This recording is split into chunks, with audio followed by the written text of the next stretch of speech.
streaming. All right, folks, we are live. We are late, but we are live, and we are here. And welcome. It is Wrestling Outlet, as you can see. That's right.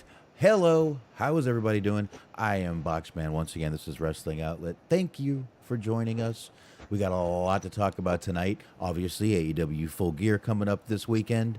And next week's probably going to be a little slow. So anyway, of course, sitting across from me, or, well, you can't see him, but he's there.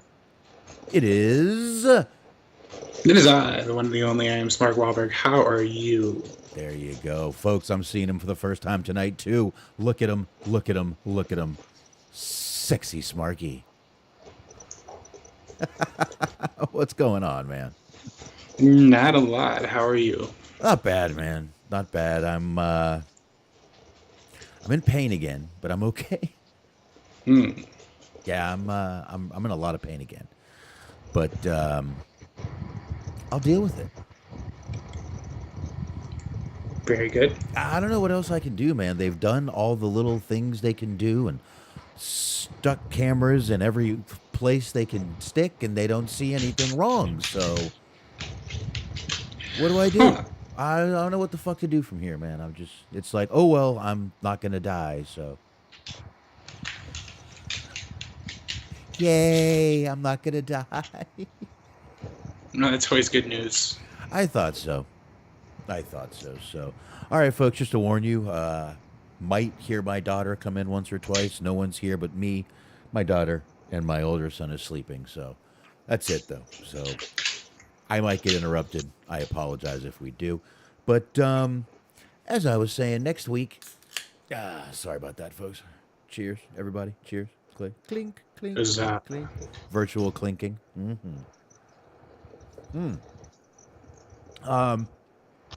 Next week's probably going to be a slow week. So, as he recommended once, Nick O, since I can't pronounce his last name, and I apologize, Nick, asked us to do yet another review. So I figured next week, being the day before Thanksgiving, probably not going to be much of a big news week. Might be the perfect week to do that. So right. Yeah, bash at the beach. I got you. The perfect segue. Better. Actually, he wants us to do 1987 Survivor Series. Ooh, okay. Very good. So I think next week we'll go ahead and knock that out, man. Sounds fun. Yeah, I think next week's the perfect week to do that.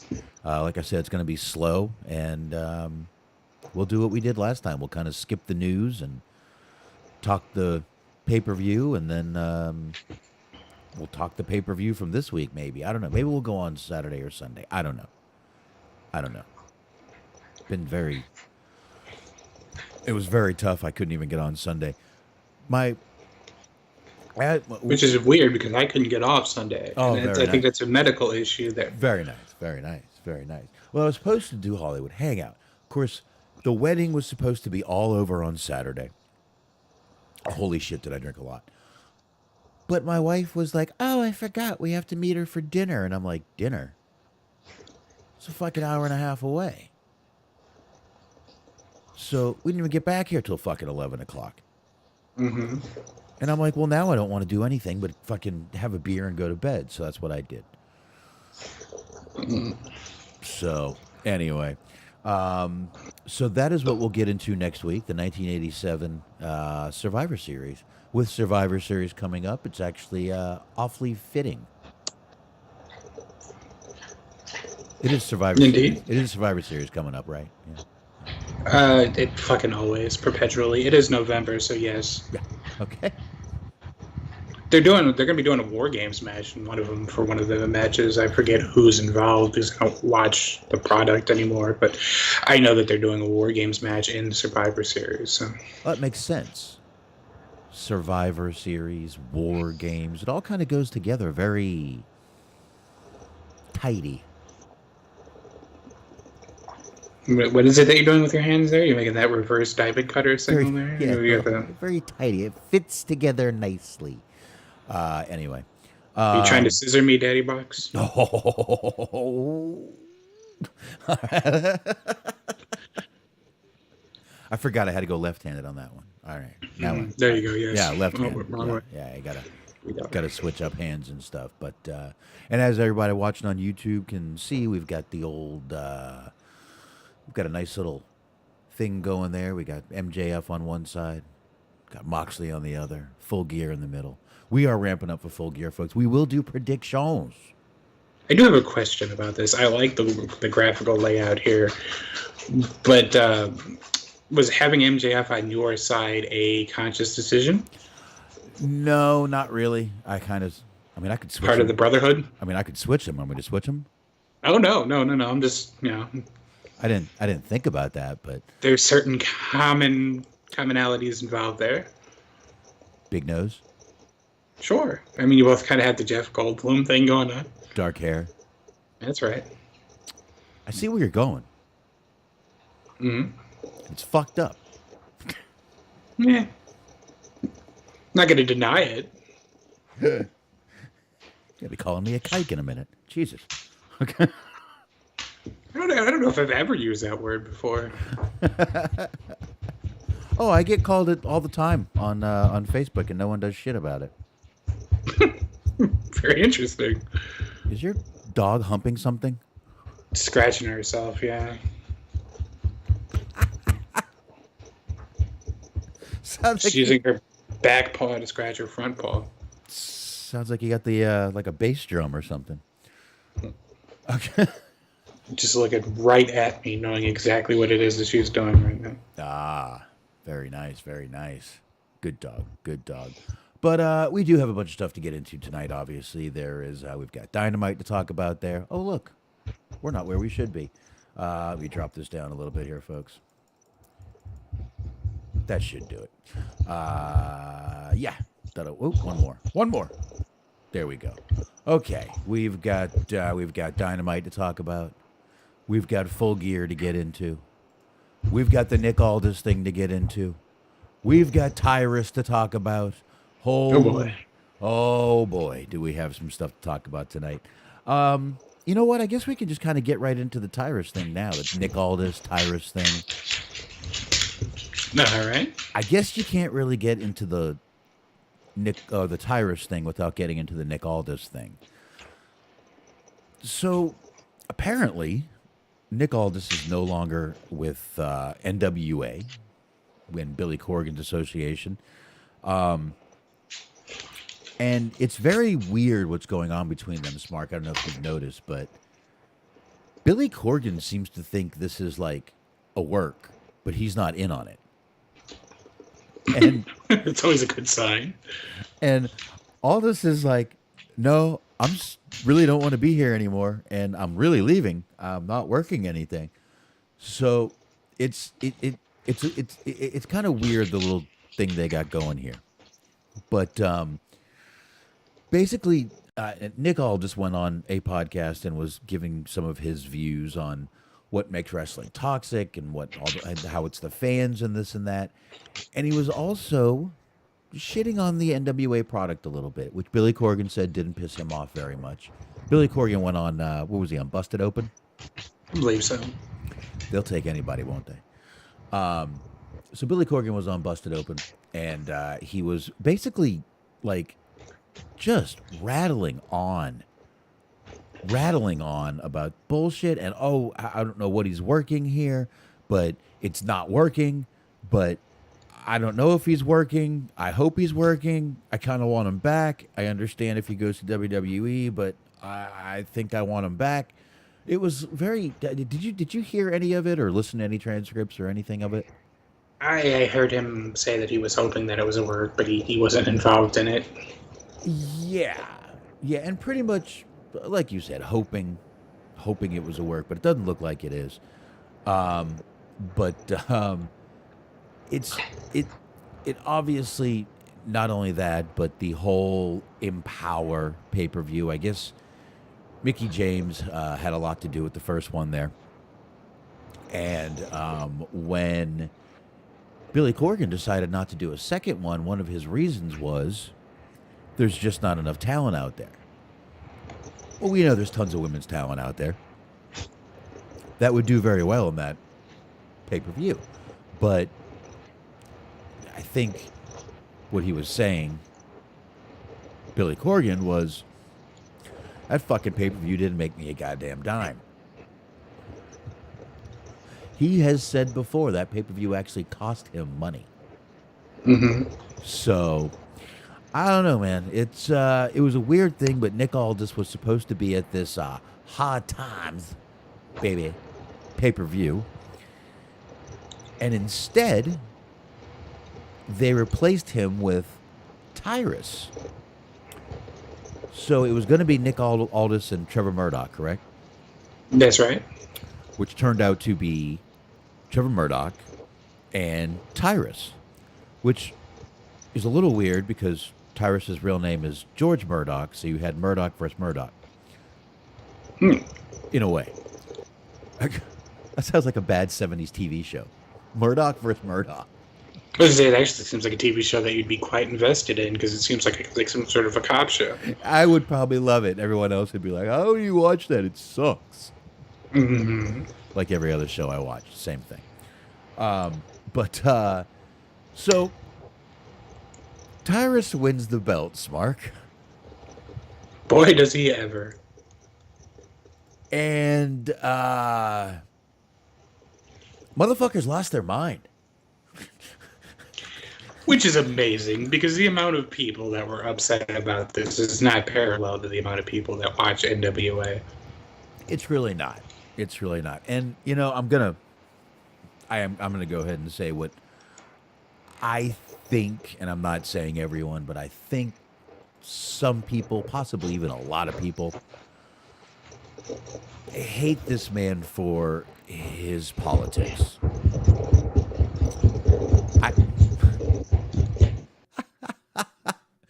I think, good job. I think his politics are kind of coming front and center here.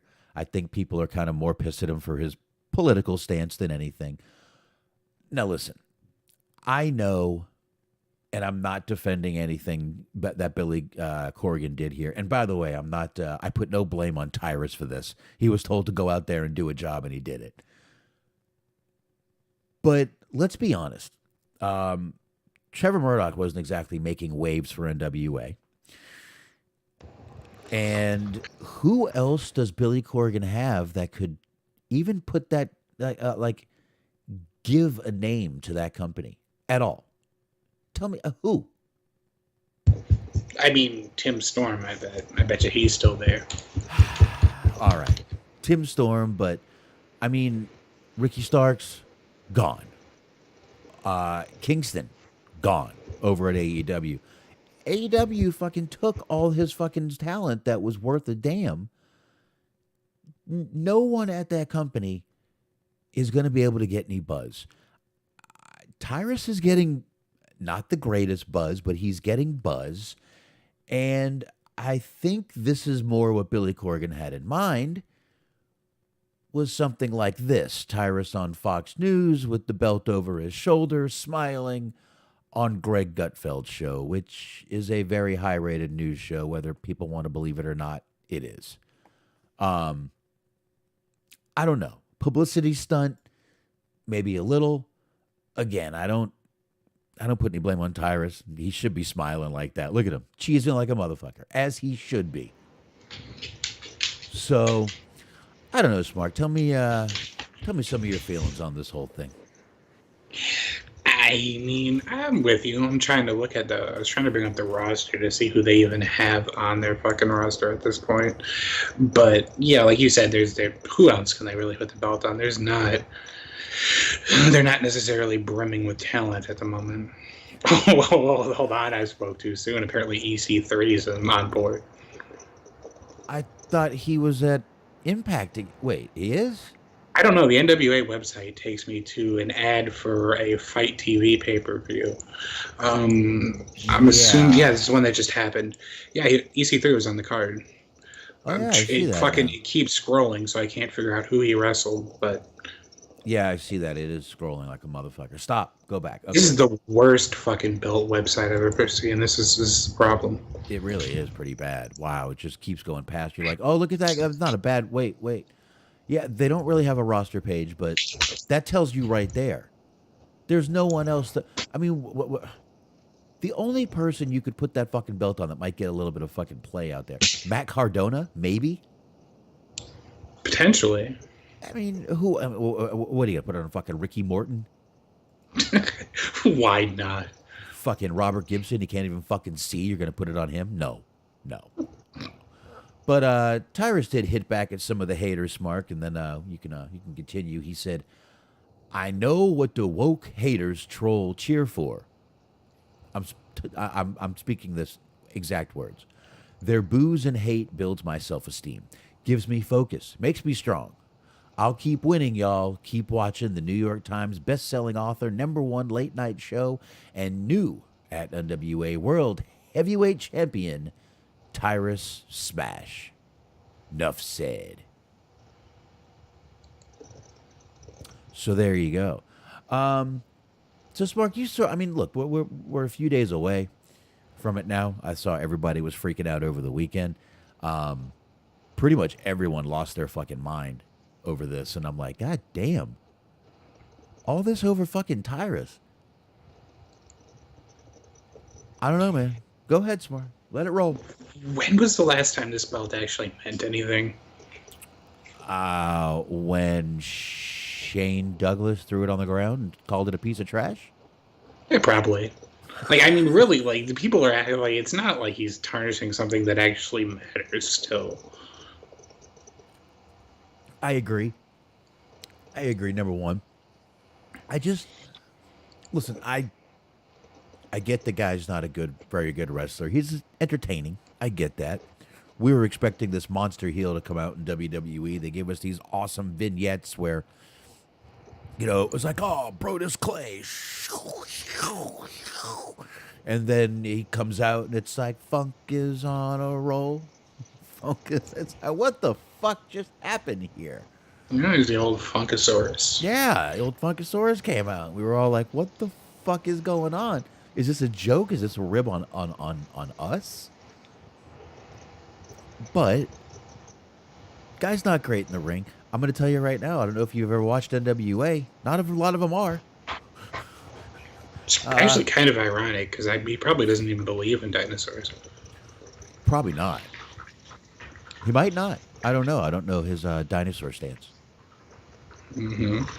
I don't know. I feel like the best sort of moment that I can remember from just sort of tangentially related to that whole thing was like the first season of Total Divas, where they were supposed to have, like, Naomi and Cameron or whatever were supposed to have a match because they were the Funkadactyls. And it got, like, pushed for time, and then they just, like, spent 5 minutes on Total Divas just, like, showing them crying, which is, like, it's a bad thing to remember, but it's kind of amusing. It was very nice of him to do, I thought. Mm-hmm. It was very nice. It was just kind of, one of those things, and I don't know, man. It was kind of fucked up, though. But I don't know, man. I couldn't believe that everybody was losing their fucking mind like that. That was crazy. I'm like, God damn, y'all. There's a lot more to worry about than Tyrus winning the fucking belt.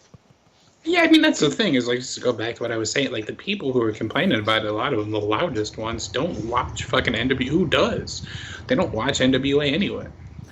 No, they don't. And I mean, look, I'll admit, I do. I like the guy. I like Tyrus. I actually think he's very intelligent. I don't agree with everything he says politically. I think a lot of people feel that way. But that doesn't have anything to do with anything else, like, especially wrestling. Told y'all my daughter might come in. Your TV went off again? Come here. You want to say hi? You want to say hi? Come here. There you go, everybody. Say hi. You gonna wave? Say hi. That's Smark. Say hi, Smark. Oh, what's wrong? Want to give him a high five? Virtual high five? Come on. High five. High five. Psh. Yeah, look at that smile. All right, I need to go turn her TV on real quick. You're going to have to find something to talk about because I can't take a break. Good fucking luck. All right, we're gonna do it. We're gonna do it. I'm gonna read my thing, and then you can come back and we're gonna talk about it. Yeah, you can talk about Tyrus. You can sing a song. If I come back and you're singing, I'll be fine with that. All right. All right, I'll be right back. Let me go get her TV on. I'll be back in a minute. Okay, let's go. There we go. We're gonna have family time here. Televisions, that's an interesting thing. What we're gonna do, since I said I was gonna read my thing, there's a documentary coming out on Vice. A documentary focusing on Vince McMahon will air on Vice next month. Brian Alvarez is reporting the 2-hour documentary titled The 9 Lives of Vince McMahon will air on December 13th at 9 p.m. It was originally scheduled for a premiere on October 18th. However, it was moved due to both WWE and NXT and AEW Dynamite going head-to-head that day. Both Alvarez and Meltzer have been interviewed for the documentary. McMahon resigned from WWE back in July following a Wall Street Journal report that implicated, words are hard, McMahon in giving multiple women millions of dollars in company funds and hush money over sexual assault allegations. In the wake of his departure, Stephanie McMahon and Nick Khan have since been named co-CEOs of WWE, with Triple H taking over as head of creative. In addition to the Vice documentary, HBO Real Sports is working on a Vince McMahon story that will air on the program at a later date. An unauthorized book on McMahon is also set to be released next spring. So there you go. What I was saying is there is a documentary coming out December 13th, 9 p.m. on Vice, titled The 9 Lives of Vince McMahon. Doesn't really say too much about what's actually going to be happening there, other than just that Brian Alvarez and David Meltzer have been interviewed for it. Your dog. That's all I hear is it's like a bass drum is in the background. It's fucking awesome. She won't stop. She won't stop. I bathe the fucking dog. I don't know why she's got such a problem itching herself. Oh, shit. Well, this will be interesting to see, this little documentary. I always like to see documentaries on Vince. How they spin them is always interesting to me. So this one will be no less interesting to me. And we have about 50 minutes now because I just put on a 53-minute Minion show. She shouldn't move for 53 minutes. Very good. My wife should be home by then. I hope. Okay, and now I can see. I don't know how. You can see clearly now the rain is gone. How do you not, like, physically not touch your glasses and they still get fucking dirty? That is a mystery I've been trying to come to the bottom of for not about 20 years now. I don't touch them. I know I don't touch them. I don't get near them. I fix them back here. And at the end of the day, I've got fingerprints on my glasses. I'm like, who's got my fingerprints and sticking them on my glasses? It's one of those mysteries that's sort of akin to, like, where does the sock go when you put it in the dryer? Yeah. That is a good one. That is a good one. You're right. You're right. So, I don't know. King says nothing but banger matches. I'm not sure if he's talking about Sheamus or if he's talking about Full Gear coming up on Saturday. I think that was a late response to us talking about the NWA pay-per-view. I mean, who would not be excited about Dak Draper versus Canyon? I don't know what the fuck his name's supposed to be. I mean, that's who's not excited about. People who hate this picture. Davey Richards versus Colby Carino. That's amazing. I mean, Smark, look at this piece of shit. Look how happy he is. Look at him. Happy bastard. Look, he even looks happy in this picture. Look at him. Indeed, he does. Cheesing. Yeah, well, he's not in that. I mean, I don't know. It's having Davey Richards on your roster is pretty cool because you could just put him in one of those, like, replica rings that you could buy at, like, Toys R Us. Well, I hope someone's got his fucking resume. Yeah. Like, you remember, like, back in the day, you would have those old, you get, like, the wrestling rings that would come with the action figures and shit. You could just throw David Richards in there. Well, yeah, he's the same height. Mm-hmm. Is that what you're getting at? Yes, he's a very tiny man. Very tiny man. I think that I think I got where you were going there. I got you. So I do kind of like, since we talked about EC3 being on the card, and I mean, I guess there wasn't really too much to the whole Vince McMahon documentary thing. I like how Control Your Narrative basically just doesn't exist anymore, and there was no reason as to why, and we all just sort of collectively agreed that it never actually existed in the first place. Yeah, that's going to be one of those, that's going to be like folklore. So there was this company, right? It's called Control Your Narrative. It was supposed to be great. It's going to be like one of those things that we, like in 5 years from now, it's going to be at the Mandela effect. It never actually happened. We just thought it did. Didn't one show happen? Allegedly. I've never seen I've never seen a video or anything either. Yeah, they were supposed to have that, like, you would pay $20 and you could, like, make fun of Austin Aries to his face, and he wasn't legally allowed to touch you. That was pretty cool. Dirk wants to know if there's a dog drinking water in the background. There was. Yeah, it's drinking, scratching. We're having a dog show tonight. Listen. That's right. Woof, We're being woof. preempted for the Westminster Kennel Club show. That's it. Aw, puppy talk. That's right. We'll have a puppy powwow. Aw, I love cute, adorable puppies. Anyway, you know, by the way, those who didn't see it tonight, I'll let everyone take a quick peek at this. Jericho, Chris Jericho was on The Masked Singer. He has been the Dragon Bride the whole time. I could have told you that from the get-go. So, yes, he was revealed tonight as the Dragon Bride. If I'm spoiling that for anyone, get a life. Get a life. Fucking, what is wrong with you? Okay. Sorry, folks. Seriously, what the fuck is wrong with you if you're watching Masked Singer? I don't know. It's a Fox show, so I guess, you know. Maybe Tyrus will be on there next time. Ooh. That'll get it. What? He would have to be like the T-Rex, wouldn't he? Oh, of course. The old funkus. The old Funkasaurus. Of course he would. Of course he would have to be, so. Man. And another real quick thing we can just kind of touch on really fast. Don't really need to get too much into it. Sami Callihan is starting up his own wrestling school. It's going to be called Piledriver Wrestling Academy. And there you go. There's a picture of it right there. But he's going to be starting that right there. And he already put out a tweet. Said, want to be a pro wrestler or already trained and want to get better? Here's your chance. Piledriver Wrestling Academy is going to be out of Dayton, Ohio. And cool, man. I'm glad to see he's landing somewhere, doing something he probably will like, and doesn't have to fucking beat the shit out of his body for it. Yeah. So that's a good thing for him. And there you go. Got a little. There's his little logo and all that, or little picture right there.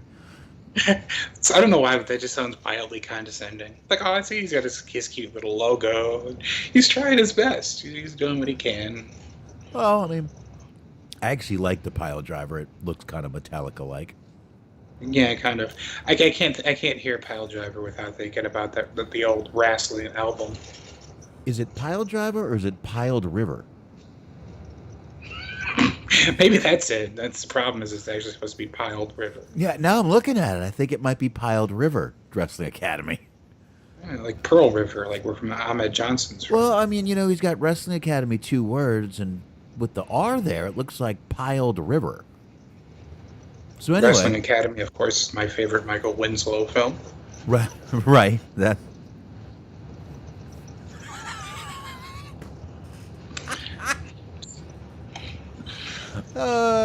Anyway, folks, if you want to go check out Sami Callihan, go to Piled River Wrestling Academy.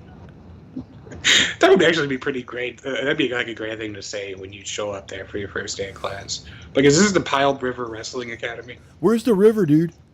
Yes. Where's the river? Dude, he would Said, throw you. He would throw you out so fast.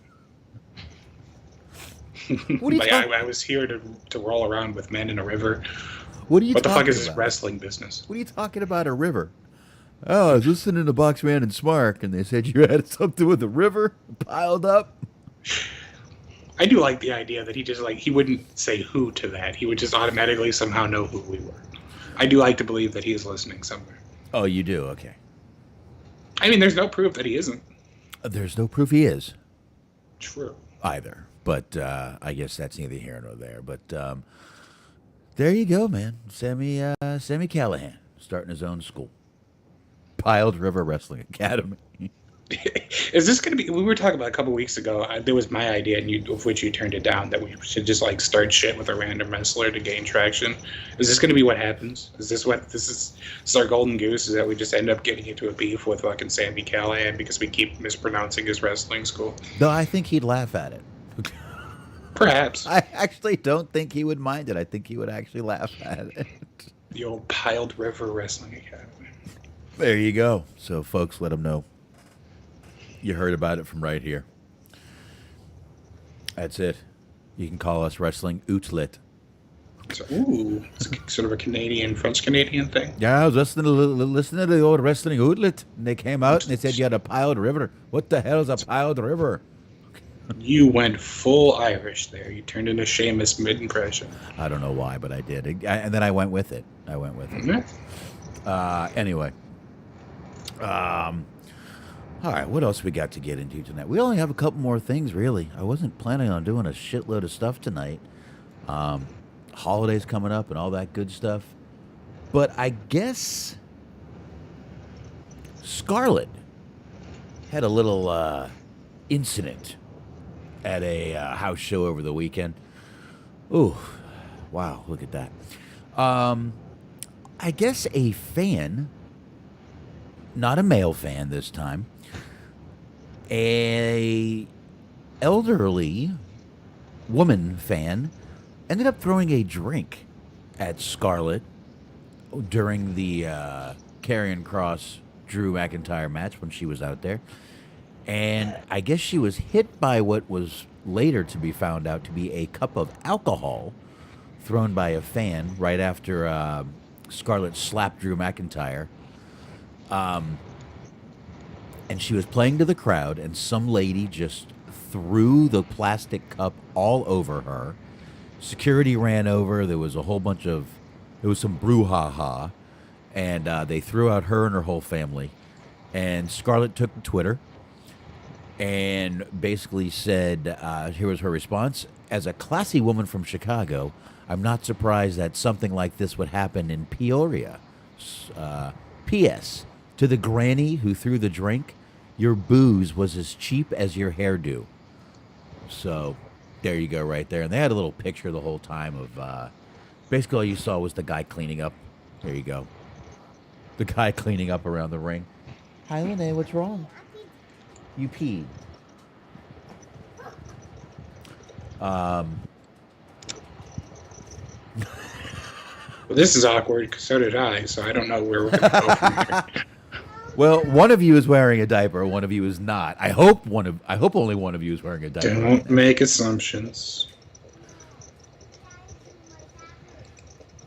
My wife's home. She'll get her in a minute. Are you going to let Mommy do it?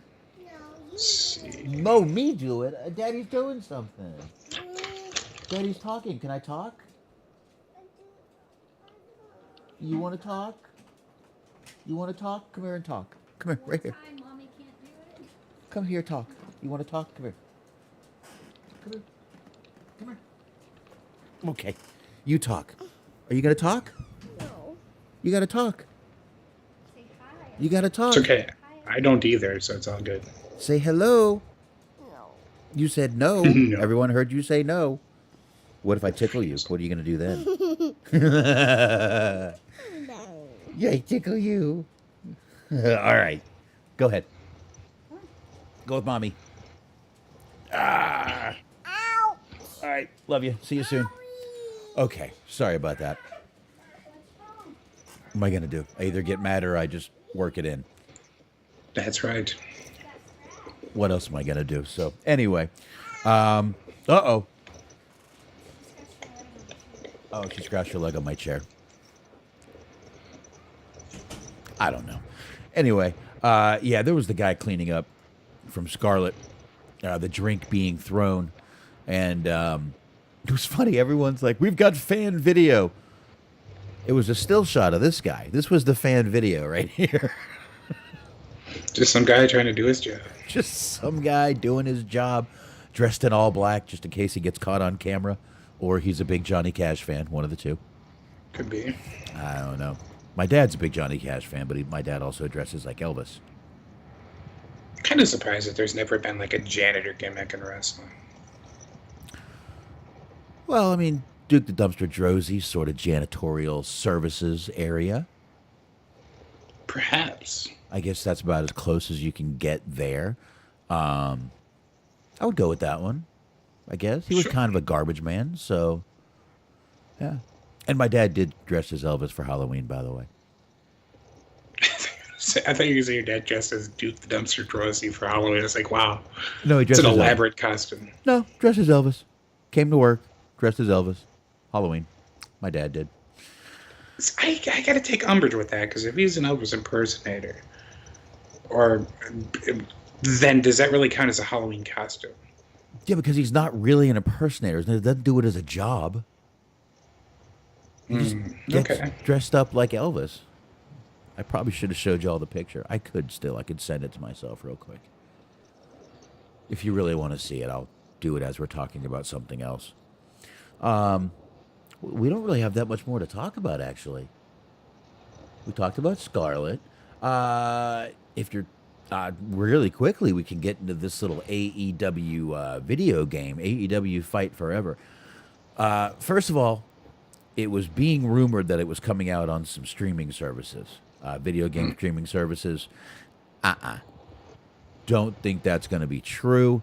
AEW put out a tweet. First of all, first tweet was that it's not going to be coming out. It was supposed to be coming out the 19th, before Christmas, obviously. I don't think it's going to be. I think it's going to be early next year when it comes out. They put the internet is buzzing about AEW Fight Forever, but AEW Games is the official news, the official source for all news and info related to AEW Fight Forever. Hang tight for a new exclusive update on Saturday, November 19th, during Full Gear. So we'll hear more about it that night. But with the subscription services, they say this also seems like a good time to share that we, AEW Games, don't anticipate AEW Fight Forever being a part of any monthly gaming subscription services.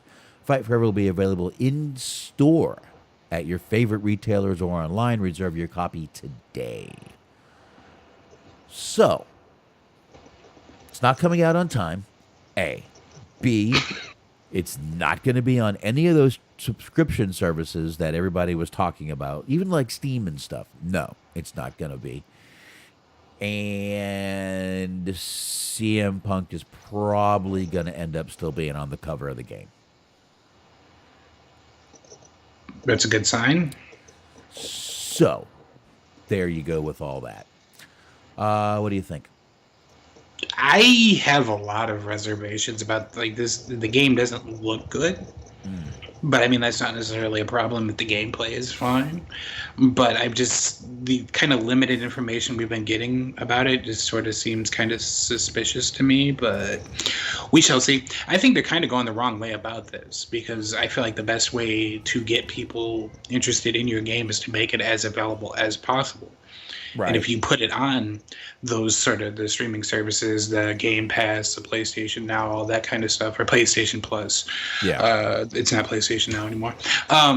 You get more people. You get more people to play it, and the more people that are playing it, the better. But yeah, you're right. You're right. That's Violet Egg. It's fucking nuts, man.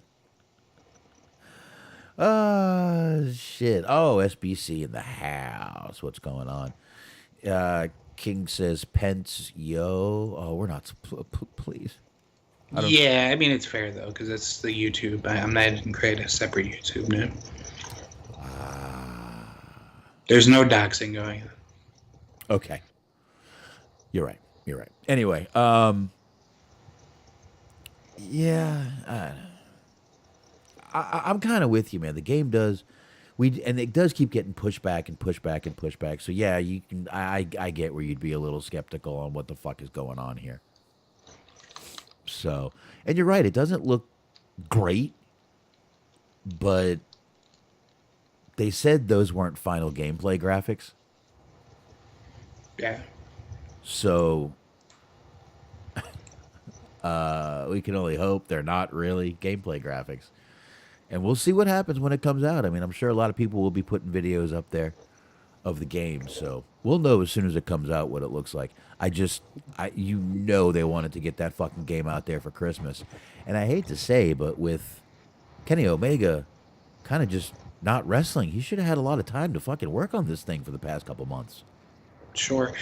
I mean, I think the true test of like the quality of the game is going to be there's a lot of nowadays the way that the whole like gaming journalism and shit works. You can put a review embargo on your games so that nobody can like write full reviews or anything on it until X amount of time. You could set it till the day it comes out or a day or two after it comes out or whatever.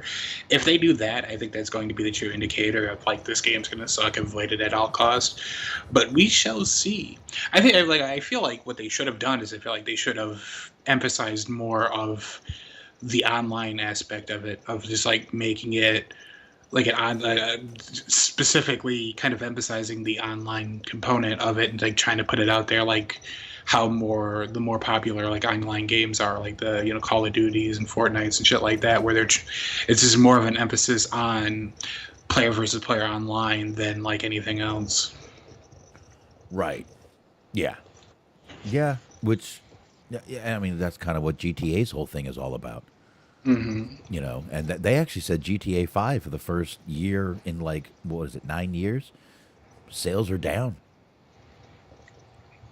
For even online sales are down. So, Well, it's been almost 10 years at this point. I know. And we keep hearing about a GTA 6 and it's like, I want it. I love the games. I don't know what else they can do. But we keep hearing about it. They keep teasing it. We'll get it eventually. It'll probably come out right around the time Fight Forever comes out. Pretty much. The name of this game, Wait Forever. AEW, Wait Forever. That's it. Well, maybe they're just like trying to buy some time so that they can get Jeff Jarrett into the game. That's what it is. Got to get Double J in the game. Mm-hmm. All right, Jeff, get on that little green suit and swing that guitar. Hell yeah. Swing that. Oh, come on, Jeff. Swing that son of a bitch. The old Jeff Jarrett mocap session. That ain't how you swing that motherfucker. I mean, somebody would have to do that. Somebody would have to get his motions into the game, so it'd be interesting to see who they would make do that. Well, only one guy can swing and then grab his back like that. Mm-hmm. I pulled my back. God damn it. Okay. Need someone to be my baby tonight. Okay. That's right. Shit. All right, there you go, Dirk. Listen up, slap nuts. As my wife walks in the room. Okay. Old slap nuts. Old slap nuts. And she's not even looking at me. I mean, you don't want to see the shame in those eyes. That's a good decision. No, not at all. Not at all. Well, speaking of the shame in those eyes, and we spoke about this guy just a little while ago. Ooh. Matt Cardona, ladies and gentlemen. That's right. Reportedly, let's keep that word in mind. WWE has interest in returning Matt Cardona, who was Zack Ryder at the time.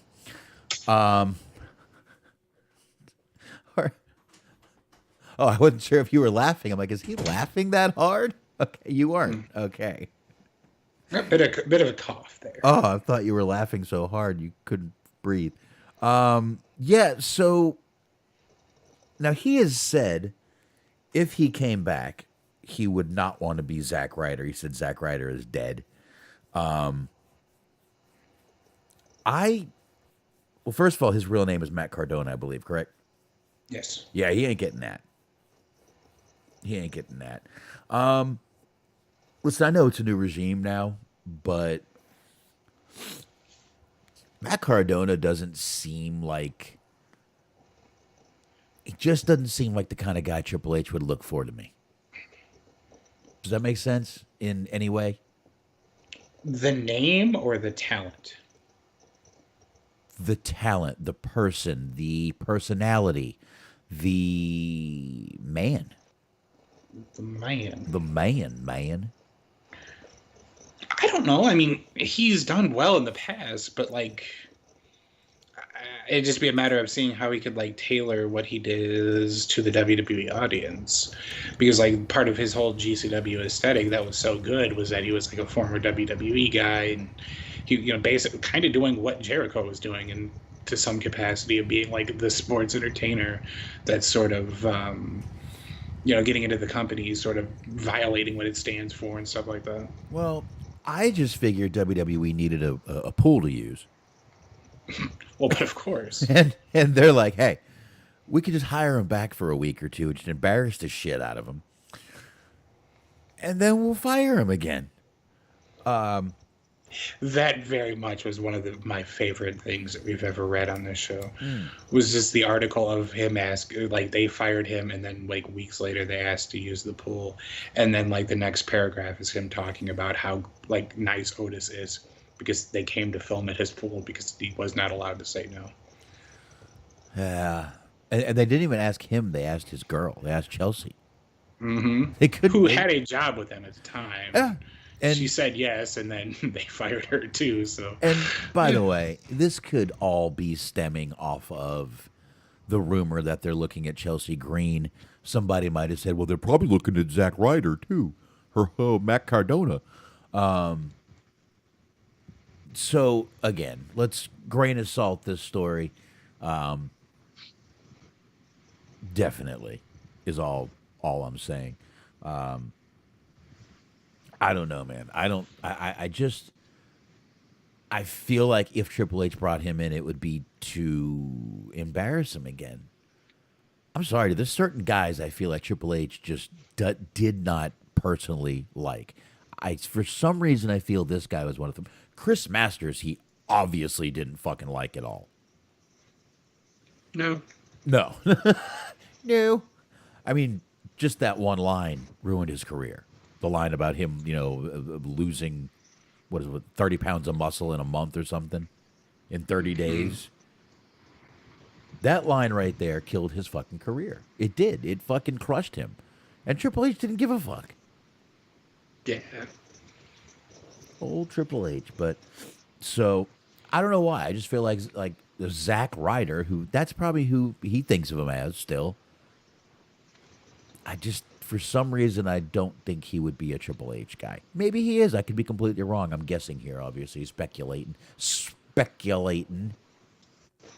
I kind of feel like the fact that they didn't capitalize on like any of those guys from 2004, 2005 or so is like sort of the problem that kind of led to the problem that they're in now of not having enough stars. Because you look at like back then, you had Chris Masters, you just said.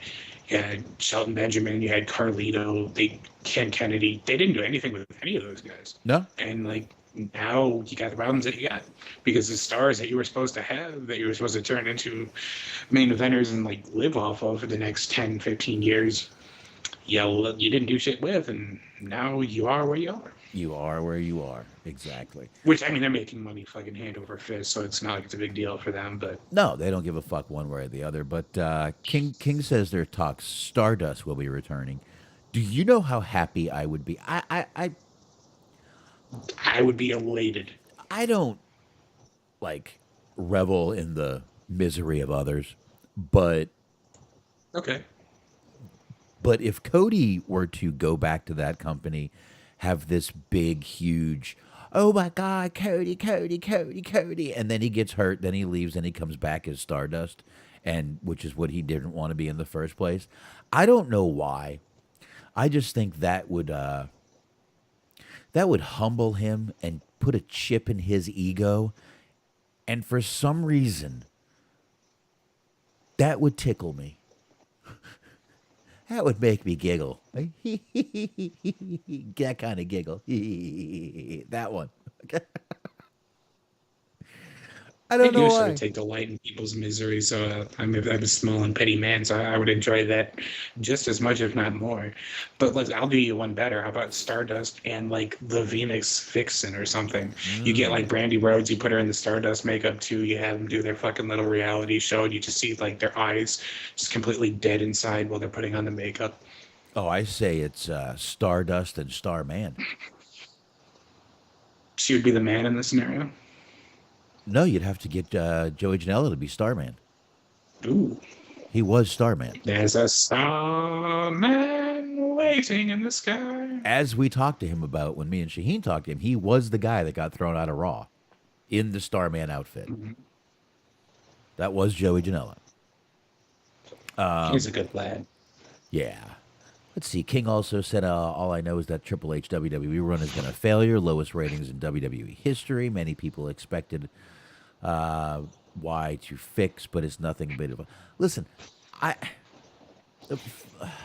after that long of WWE, what's it been? 15 years? We're a good 15 years, almost 20 years in to the kind of PG era at this point. I don't know why anyone thought this would get fixed overnight, first of all. And I've said this before, and King, I'm not picking on you, I promise. I've said before, Triple H has been around that company. Triple H knows what Vince expects. He knows what the investors expect. He knows what the stockholders expects out of him. And Triple H is going to run that company that way. That's the only way to run a billion-dollar fucking company. You can't have... I mean, right now, he's bringing all his friends in and back and bringing them in. And I mean, I've said... Dude, DX is fucking running the company. DX runs WWE.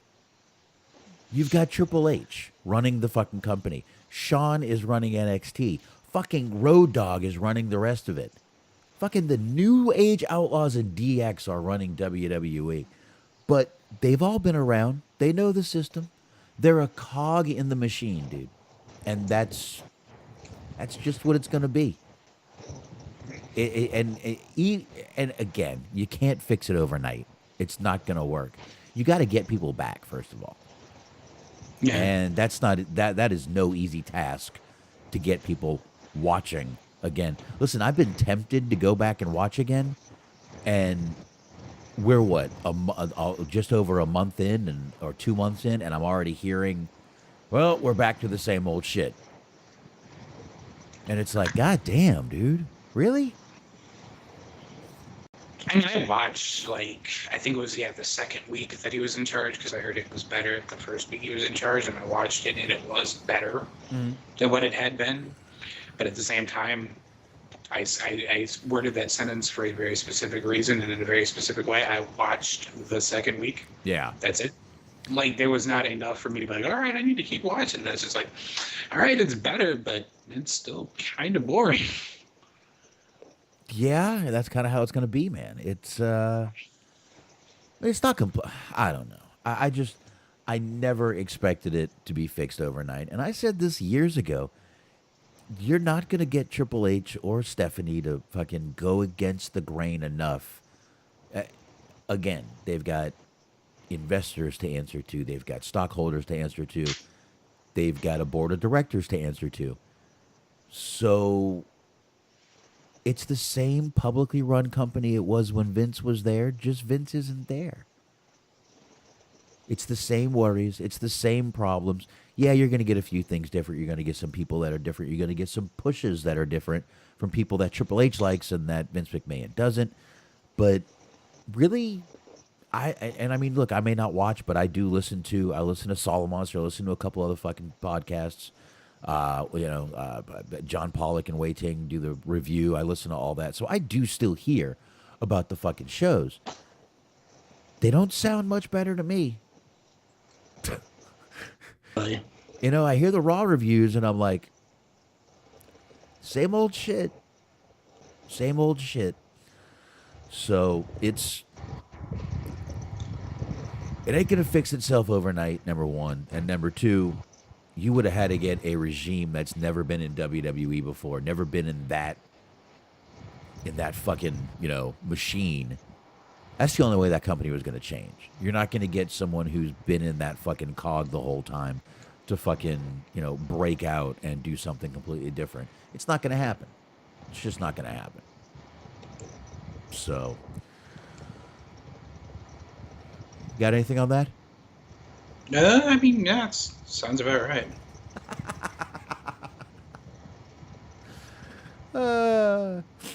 I'm trying to figure out what SBC is, because I just saw who are those jobbers, but like, who are you talking about? Probably everybody. Was he just looking at the screen and just like, who are these fuck faces? Well, I'm Boxman. Okay, it's nice to meet you. Smart, there you go. Conan apparently needs a new kidney. Ugh, call Don Tony. Didn't he get him one last time? Probably. I mean, does Hernandez have one he can borrow? I don't know. I think Don Tony got him one last time, so maybe he can do it again. Christopher Kane says, I think there's a limit to how many kidneys one man can possess. I mean, he'll just go. Someone will give him one. Just go back on the show, and someone will pimp out their kidney. Christopher Kane, Raw is a lot more watchable now than before. There you go. See, some people are going to enjoy it more, and I mean, give it a chance. If you're watching it, give it a chance. If you're not, if you didn't, give it a chance again. I don't know. Like I said, I still listen to the reviews, and nothing is sounding must watch. But I mean, I do agree with what you're saying. It takes time to build consistency, and I mean, there is still, theoretically, I guess, I've never really seen long-term booking happen there. But let's humor the idea that they actually had plans in place when he took over that he has to kind of see through, or to see out, see play out before he can implement his vision further. Yeah. See, Christopher Kane is saying he's got to force himself to watch AEW. Now, I'll bet that changes when Cody makes it back to WWE.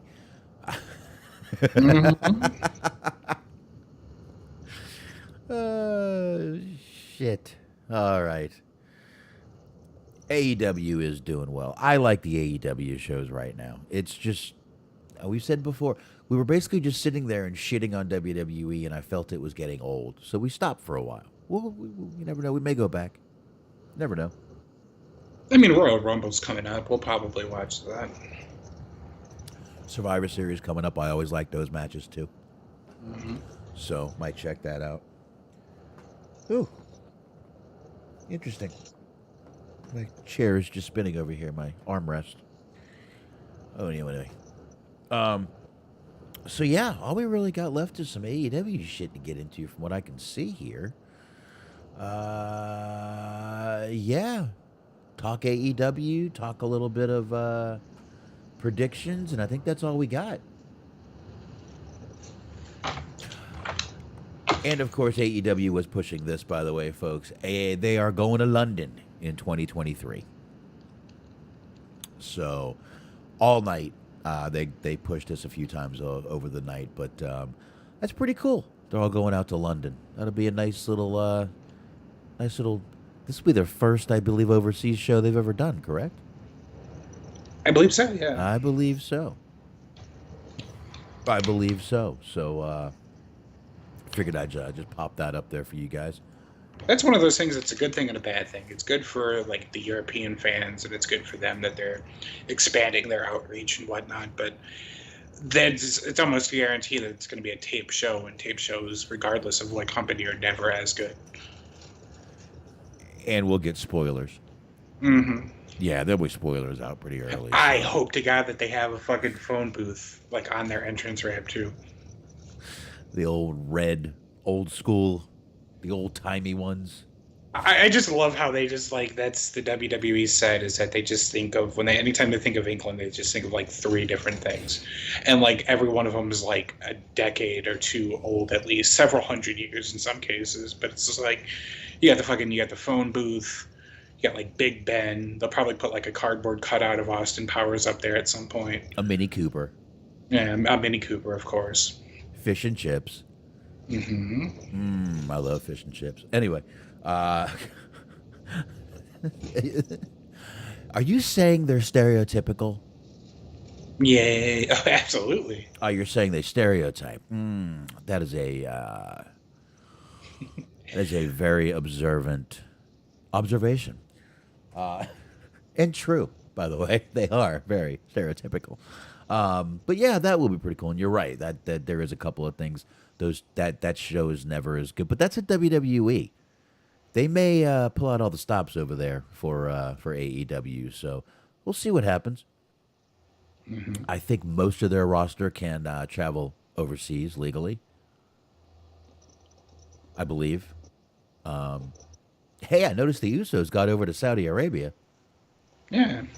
Sure, that was very easy to pull off. When they get to England, are they going to have to like make their female wrestlers cover up too? No. There's no women are allowed to drive there. I'm pretty sure. I mean, they shouldn't. They shouldn't because they drive on the wrong side of the road. But oh yes, nobody can drive there. no, that's why they all drive little cars. Ah, I see. Smaller accidents. A little tiny adorable accident. It's like when two micro machines crash. It's basically just bumper cars. Yeah, there you go. You get jostled around a little bit, but everybody's okay. It's a nice fun day at the fair. SBC said, "I can't believe Big Show is getting paid $2 million to put on tights and a cape, allegedly." Christopher Kane said, "What the fuck?" He's like, "What?" Oh, Christopher Kane. Oh, sir. We're going to get to this in just a few minutes. I wish I had recorded that segment. I didn't get to record that segment, but he's fast forwarding. He's like, "Oh, I'm fast forwarding to this shit." I mean, I won't spoil too much, but you're going to want to look for the acclaimed segment. Yeah, okay. Good night. Good night, Lene. Good night, Dylan. Okay, my kids just, close the door. Thank you. Oh, she blew a kiss and hit me. She hit me. Don't do it again. Ah! All right, good night. All right. She blows me kisses. I pretend it hurts because it's... Anyway. The things... Because you're afraid to be emotionally vulnerable? The other things you do for children. Abandon them, in some cases. Nah. You know how bored I'd be. We have the same mental capacity, so I get along with my kids well. That's fair. Yeah, we book. I was actually thinking about that not too long ago because I worked with a guy who had like a daughter who's like 6 or 7 or whatever, and like it was pretty great because he was a good guy and he was responsible and everything, but he was a giant pothead. So he would go home from work and he'd get high as shit and they'd watch cartoons together. And I was like, this guy's actually a perfect father. There's nothing wrong with that. Mm-hmm. He's spending a lot of time with his kids. They're both doing something they enjoy. Everybody wins. I, on weekends, smoke pot and watch movies with my kid all the time. My Dylan, the one I just said goodnight to, my middle kid. He'll sit there. I mean, he's the one I watched Back to the Future with, all 3. He sat there and watched all 3 with me. I never need to see those movies ever again. Oh, he loved them. First one was good. Second one was depressing. The third one was a movie. Yeah, I mean, I'm not saying they were great, but they're classics. Oh, and on the 17th, oh shit, tomorrow, the on HBO Max, the A Christmas Story comes out. Some of the original cast is coming back for that. Very good. I'm excited, and the original house from A Christmas Story is for sale. The original cast is trying to buy it, to own it, to keep it. So, pretty cool stuff going on in the old Christmas story world. Very nice. Very nice. I follow all that shit on Facebook, so I understand. they update. They update. But, all right, I guess we can go ahead and get into AEW Dynamite, which was the go-home show for AEW Full Gear. And we found out tonight that it's a little more than just Full Gear. We've got a little return. We've got the Elite coming back to take on the Death Triangle. Did not see that coming. Oh, no, not at all. Turns out that all these vignettes showing the Elite were for the return of the Elite. Who would have thought? Turns out they're getting their titles back on Saturday. Seems like it. That's my opinion. My opinion, they get them back on Saturday. And if I was fucking Death Triangle and that happened, I would be pissed. Yes and no. I like them, and I like them as a team, but they could all be single stars on their own. They could be, but the fact that you basically just used us till they came back, I would be fucking ripshit. Sure. I would be. I'd be a little upset about that. That would pretty much make me feel like, oh, you just fucking used us. I mean, I get it. I don't mind it. Pay me for it, but fuck, man. Hey, we had a pretty packed Dynamite tonight. We got to hear from a lot of people. So we got a good amount of talking on this show, but most of the talking segments actually were very good. So didn't really mind it very much. But all right, I need to get this started off. But what I need to do is get my notes, because what I did is I forgot to send them to myself. So if y'all will give me a minute, I will do that really quickly. So, what do we got else? What else we got, Smart? We have things and stuff. Ooh, things and stuff. That's Like a what? good store name. Things and stuff? Mm-hmm. That could work. That could work. Also, to your point about the whole trios title thing, I feel like Pac probably cares. Phoenix probably also cares. I feel like Pentagon doesn't give a shit. Probably. I feel like Pentagon's just like, yeah, give me money, whatever, I don't care. Fuck you, pay me.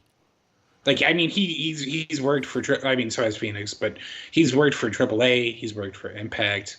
He has seen plenty of just shoddy booking in the past. Just, I don't care, just give me fucking money. I don't blame the guy. I don't blame the guy. I'd be the same way. Pay me. Fuck you, pay me. Mm-hmm. I'm great with that. Fucking just pay me, please. All right. So, here's what we're going to do. All right. You ready to talk some AEW? Absolutely. Let's do it. All right. Once again, we did say this was the go-home show tonight for AEW Full Gear, as we've been talking about. And I thought it was a pretty good show, actually. I enjoyed it. Yeah. Like I said, I thought it was a pretty damn good show. Not bad at all for a go-home show. And we had some good stuff, though. Like I said, we had...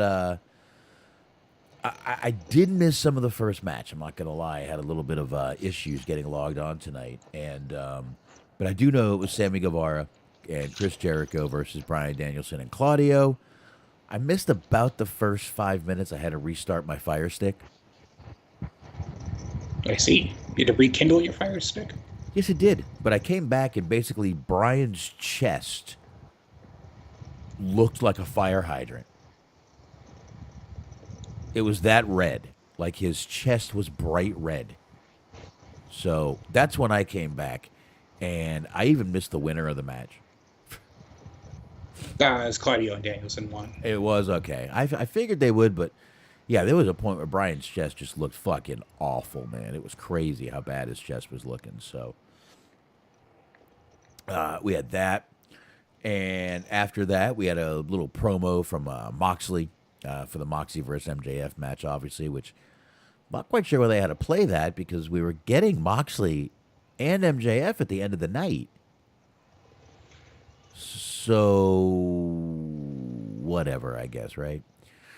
They do that. It's kind of interesting. I mean, they advertise, like, even when they put out like the lineup for the shows, they'll advertise that so and so is going to speak. Yeah, well, even when they advertise their shows, they're not 100% correct. Because if you look at this, there's a match right here that says Tony Storm versus the Bunny. That's right.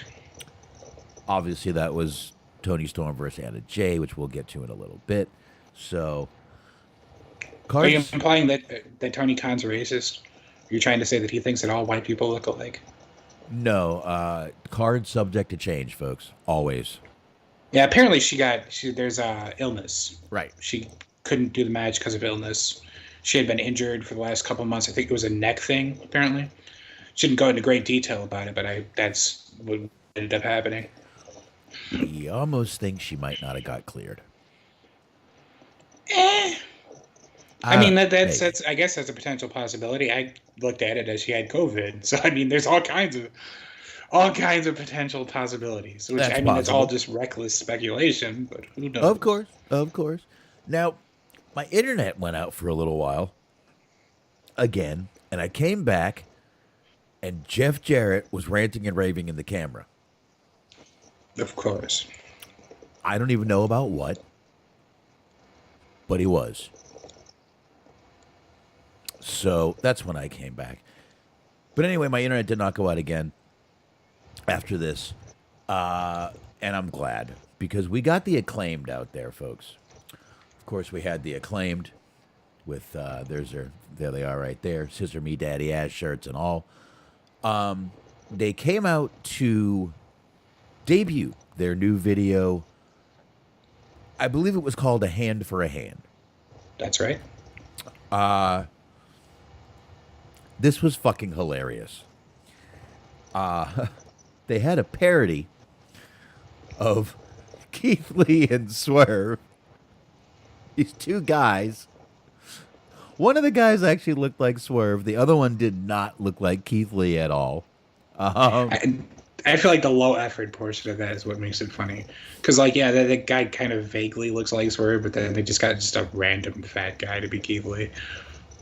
Yeah, pretty random. But yeah, the one that looks like Swerve actually is pretty good at it. I thought this was funny as hell though. This whole little video, I thought it was fucking absolutely hilarious. Here's a shot of the Acclaimed in the video right there. Billy Gunn in the background, just holding up the scissor fingers, the foam scissor fingers. And I don't know, man. A decent song. You know me, I'm not really into that, but I didn't see any problems with it. I thought it was pretty good. Funny. But in the beginning of that song, we saw Captain Insano. That's right. Made his comeback. They kind of did a Waterboy spoof, parody, whichever one you want to call it, of them calling. You remember when Bobby Boucher called up and we're talking to Captain Insano, and they laughed at him. It was kind of the same thing. But it was pretty funny. I thought it was a pretty funny little video. Big Show definitely does not look like the same Captain Insano he was in The Waterboy. Yeah, he's sort of more of a lieutenant Insano at this point. Yeah. Perhaps Deputy Insano? I'd go Major Insano. Ooh. That kind of works two ways. That's right. See that? Major Insano. I hear the Big Show works two ways. You mean he might go both ways. Jesus Christ, imagine that. Oh my God. God, the pain. The pain. That would explain the like random heel and face turns. It's just he just doesn't. He's unsure about himself on a week-to-week basis. Just imagine you're in jail and Big Show walks up to you. You're gonna be my bitch. Okay. Didn't you try some funny shit with Steve Blackman and it didn't work well for him? Or was that JBL? I get confused. I don't know. I don't know, because Big Show wasn't known for being the bully backstage. JBL was, so it might have been JBL. It's I would JBL. I probably made up. I owe Big Show an apology. obviously. Oh no, he beat him up apparently. Oh really? All right. Yeah. Let me see. I'll bring it up here because if you type in Big Show Steve Blackman, you do get something. Okay. Let's see. Steve Blackman. The day you talk about going to South Africa. Yeah, we'll get there at some point. I'll see if I can find it. I don't know. It's pretty far. It's in South Africa. Did it really happen? I believe Steve Blackman went to South Africa. Yeah, somebody wrote a fucking retrospective on Steve Blackman. That's actually pretty funny. Somebody wrote like an entire, like, this is an insane amount of paragraphs. Dude, that's something we could kill time with every now and then. We could get these. A retrospective on Steve Blackman. No, we could get fucking mid-carders and just fucking focus on them and do some talk about them. That's not a bad idea. Like Steve What Blackman. is Steve Blackman up to today? There you After go. being sidelined with neck injuries, Steve Blackman sat out the rest of his contract with WWE and left the company in October 2020 or 2002. He made only a few wrestling appearances since, most notably the Raw 15th anniversary show on December 10, 2007. We took part in the Battle Royal and was eliminated by Flash Funk. In 2003, Blackman opened a self-defense school in Harrisburg, Pennsylvania, called Blackman MMA. He taught jiu-jitsu and wrestling. He is now a bail bondsman in Central Pennsylvania. We've played his commercials. Mm-hmm. We've played them, and I've been to Harrisburg, Pennsylvania. I've been there. We used to go to Harrisburg, and then Devon. Devon was the one I told you where I used to see the fair. Mm-hmm. They taught me how to do all the games and shit. I talked about it a few weeks ago. Actually, we talked about that. But yeah, pretty cool. Steve Blackman.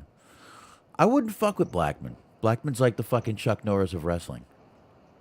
The guy was legit. Oh, okay, here we go. In an interview on Kayfabe Commentaries with Sean Oliver, Teddy Long shared a story on Steve Blackman delivering a bit of rough justice to WWE Big Man Big Show. Steve Blackman, he was a karate expert or martial arts guy. Well, he was lying on his back on the floor. I mean, just lying on his back. And Big Show walked up in front of him and said something to him, and Steve told him, "Get fucked," or something like that. Long continued, "I saw Steve Blackman lay on his back, took both of his feet, hooked Big Show, and took him down. And he never got up off the floor. That's how tough and how bad he was." Fucking Steve Yes, I was right. Blackman. Steve Blackman beat up the Big Show. There you go. Beat up the bitch or the Big Show? What'd you say? I mean, either works, I guess. Okay. You cut out. I thought you said the bitch. Okay. I do like the idea that he was laying down, and then like Big Show came up to him talking shit, and he whooped his ass while still laying down. I hope he wasn't laying down in a locker room. That's a gross floor, I bet. Ugh. Airport, I think, right? Oh. Oh. I wouldn't lie down on an airport floor. I mean, depending on how drunk I was. Yeah, who knows? And I've got my limits. Anyway, okay, let's move on from that. But yeah, Big Show came back as Captain Insano for this little video. I thought it was pretty funny. I thought it was a pretty good little video, actually. It was actually done very well. I thought produced very well. Then after that, we get the match with Anthony Bowens and Swerve Strickland. If I'm being honest, which I try to be on this show all the time, wasn't a very good match. Some spots looked over choreographed, almost slow motion, like they were waiting for each other to do spots in a couple areas. I really didn't think this match went very well. I actually thought that their chemistry was either they were off tonight or their chemistry was off tonight. I honestly thought this match was kind of, I've used this word a lot, clunky. Slow, over choreographed. I don't know what you want to use, but that's my honest feeling on it. Well, there you go. Oh, and what'd you think? I mean, I at this point, I've kind of become immune to people like setting up obvious spots in the middle of matches because that's just what happens now. I know. So it doesn't really bother me all that much. I thought it was pretty good. Like, I mean, setting up a spot is one thing, but literally at one point you got Bowens on the ground, and I don't know what Swerve was trying to do. It's like he was trying to pick him up by doing this weird bending spin, but he did it at like 1/8 speed. It was like, what the fuck is he doing? I mean, I don't know. Maybe I'm nitpicking. I like both guys. Maybe I expected more. I don't know. Perhaps. But I thought this match was a little odd. I just thought a couple of spots looked very over choreographed, and I get it. I can understand setting up spots. I know we're not trying to kill people here. We're trying to save. That's what their job is. They're not trying to kill people. They're actually trying to help each other. Even Dirk is saying the crowd died for this match. I'm telling you, man. I don't think I'm the only one that feels this way, but maybe with the other things. But Samoa Joe needs to diet.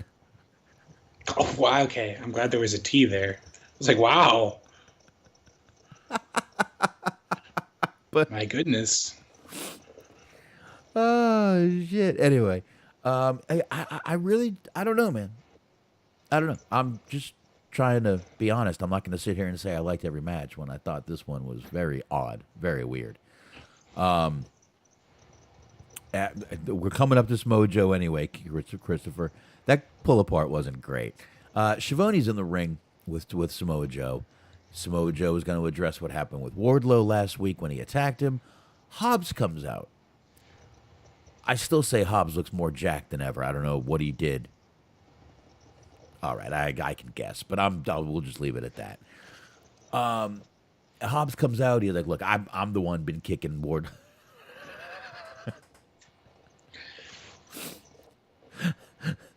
Tyron off, and you just. Smark is giving the sign for he's giving blood tomorrow. He's donating plasma. Plasma. He's donating plasma. That's what's making him all jacked. That's what it is. He's doing the old Buddy Rose blowaway diet. Yeah. So,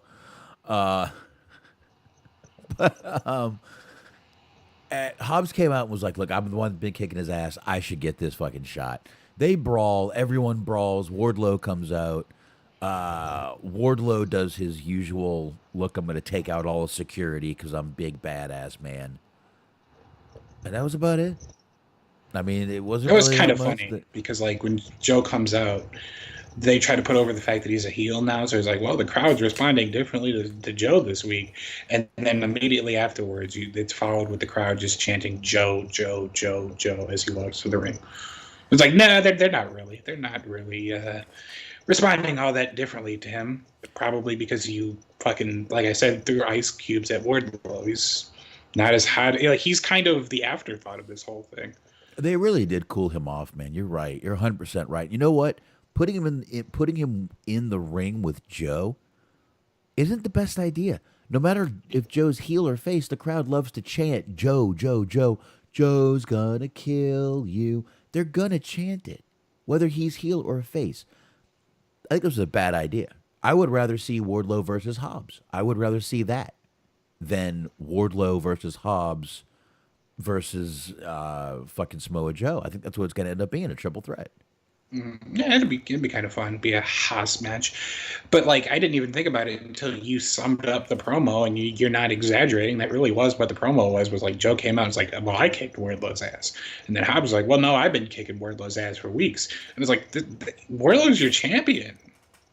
It's like, this doesn't look good. He is? Is he not the TNT champion anymore? Was I not paying attention? That's right. He is. I think it's supposed to be for the Ring of Honor title, technically, or unless they're putting both belts on the line. But no, I'm trying to say you're right. He's a complete afterthought. His belt is a complete afterthought. Maybe they've got too many motherfucking belts on the goddamn show. They never should have added fucking Ring of Honor. Look, I'm not the guy that's all, fucking too much Ring of Honor. I don't give a fuck. It's the same fucking wrestlers we're going to see, whatever fucking product they're on. It doesn't matter to me. But goddamn, everyone's got a fucking belt. Mm-hmm. Everyone. I unironically saw somebody suggest that Danhausen should have a belt. I was like, that's your solution, is that you need more fucking belts. Give him a fucking Batman belt. Who gives a fuck at this point? Everybody gets a belt. Everyone gets about. Give him the fucking. You know what? Give him the goddamn NWA belt. Let everyone fucking bitch about him having the fucking belt. Maybe the forbidden door will be kicked open. You can get Tyrus over there wrestling Chuck Taylor. I don't know. Yeah, there you go. Fucking let everyone bitch about him wrestling over there and Fox News and shit. Oh, there you go. AR Fox. I don't know if he got signed, Christopher Kane. I think he might have just had this match, which we'll get to in just a minute. Actually, we'll get to it in like just a second.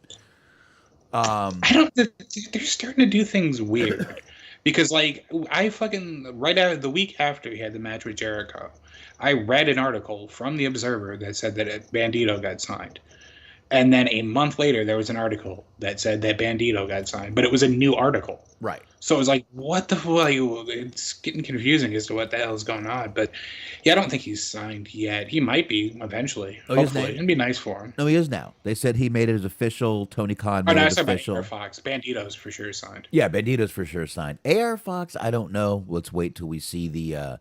Again, we didn't wait until we saw the graphic, the Tony Khan graphic for Bandito. People guessed. Even we reported that he was supposedly signed by AEW, but I guess he wasn't. I guess we all need to learn a lesson. Mm-hmm. Goddamn fake news. They should start giving their new wrestlers like a chain, like how back in the day they had Rockefeller Records, and like Dame Dash. I almost said Dame Drops. Dame Dash would fucking give people a chain to announce that they signed them. That's what they need. The AEW needs their own chain. There you go. I like Dame Drops, by the way. I like that guy. Also, Dirk says Bray Wyatt is WWE's Metallica Reloaded. I don't really know what that has to do with anything necessarily, but it's an interesting sentence. Now, was that the album that Hulk Hogan played on? That's why they didn't like their sound. It had nothing to do with them like cutting their hair and becoming more corporate. It was just Hulk Hogan was on bass. Hulk Hogan was on bass. Shit. The memory remains, brother. Yeah, brother. That would be pretty great, though, if you're watching, like, fucking MTV and just Hulk Hogan's playing bass with Metallica and, like, Jimmy Hart standing behind him. You think we'll ever see the wrestling boot band get back together? I don't know. What's that one song Metallica has where they have that weird old guy singing? I think Hulk Hogan sings. It's James Hetfield. Hulk Hogan tried out for that, too. Fuck it. Hulk Hogan, man. I mean, Peter and I want that story to be true. I know it isn't, but I want it to be true. And it's not that I don't believe he can play bass. According to folklore, that's how they found the man. He was in a band playing bass guitar. That's how they found him. Well, they had to do auditions after Cliff Burton passed away. And like Les Claypool was one of the people that auditioned. So I want to pretend that somewhere there was like a waiting room to get into Metallica, just people auditioning. And like in that waiting room is Les Claypool from Primus and Hulk Hogan. And they were just like chatting amongst each other to pass the time. Going on, brother? Sorry. Yeah. I like your strings. How you do that bass, brother? It's pretty groovy, man. Don't let anyone record you. Just already giving people advice. By the way, if you're in a prison, they're always recording. Okay, brother. That's true. Me and my son Nick know that. Okay. I love Nick. I even talk to him when I'm getting a blowy. Okay. I mean, he is a devoted father, if anything. Dude. I mean, when I saw that, I'm like, you know what? I hope my dad answers when he's getting a blowy too. If I called my dad, I hope he would answer for me. I don't. Like, if I call my parents and they're in the middle of it, just nothing I have to say is that important. Wait until you're done. Yeah, but I see my dad every day, actually. I work with my dad. I apologize, Mark. How dare you?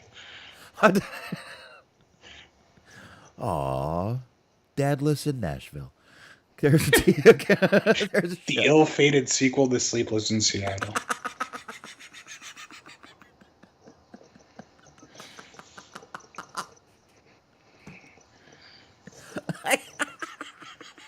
It's actually on my to watch list on Tubi. Yeah, Sleepless in Seattle. Mm. Oh shit! I actually watched a good movie last night I had never seen. What was it called? Shutter Island. No, okay. Martin Scorsese movie. Surprisingly, he had Leonardo DiCaprio in it. Very nice. Guy fucking loves Leo. He loves Leo. I think he literally fucking loves the guy. Crazy little movie though. Did not end the way I thought it was going to. Pretty cool. Pretty cool ending to that movie. I liked it. It was a great movie. And still, the ending to that movie is kind of in question because you're not really sure. It kind of left it open for another one. You could do a whole other movie on that, but I liked that movie. It was a good movie. And I watched The Equalizer, which surprisingly I had never seen those. I don't like open-ended movies. Yeah. I feel like it's your job to tell me a story. I shouldn't have to use my imagination to determine how it ended. Oh, they told you a story. That's fucking lazy. They told you a story. They just gave you a few ways it could have ended, and it's up to you which way it ends. I see. But good movie. It's on Hulu for anybody who wants to watch it. Very good. So check that out. So after all that bullshit went down with Wardlow and Joe and all the other and Hobbs, Britt Baker did a backstage promo for the Saraya match. Britt Baker basically just talked about how she came in here and kind of what we've always said about her. She came in as this fucking white meat baby face and was awful and totally turned herself around once she became a heel. I thought it was a good promo. Once again, we got a nice, emotional, true promo, and I liked it. But then we had the Death Triangle versus a newly reunited Top Flight with AR Fox. This match got a couple This Is Awesome chants, and rightfully so. So, it was a really good match. Some really good high spots in this match. I thought it was a fucking good match. Death Triangle did pick up the win. And Pac afterwards is cutting a fucking promo. And boy, I'll tell you, if this isn't a fucking scary crew coming at you. Not only do you have the scary crew, but you got look at that little smirk on Alex Abrahantes. Look at that look on his face. Like, motherfucker, these bitches will kill you. Mm-hmm. And I will dance around and laugh while they do it. So, but he's got a weird role because I like what he does, but like he also doesn't do a whole hell of a lot. Like he's just kind of a low effort manager. Like he's always there, but he's just like kind of just hanging out. I like it, man. I think he's doing fucking great. Too. I think he's doing great. I think.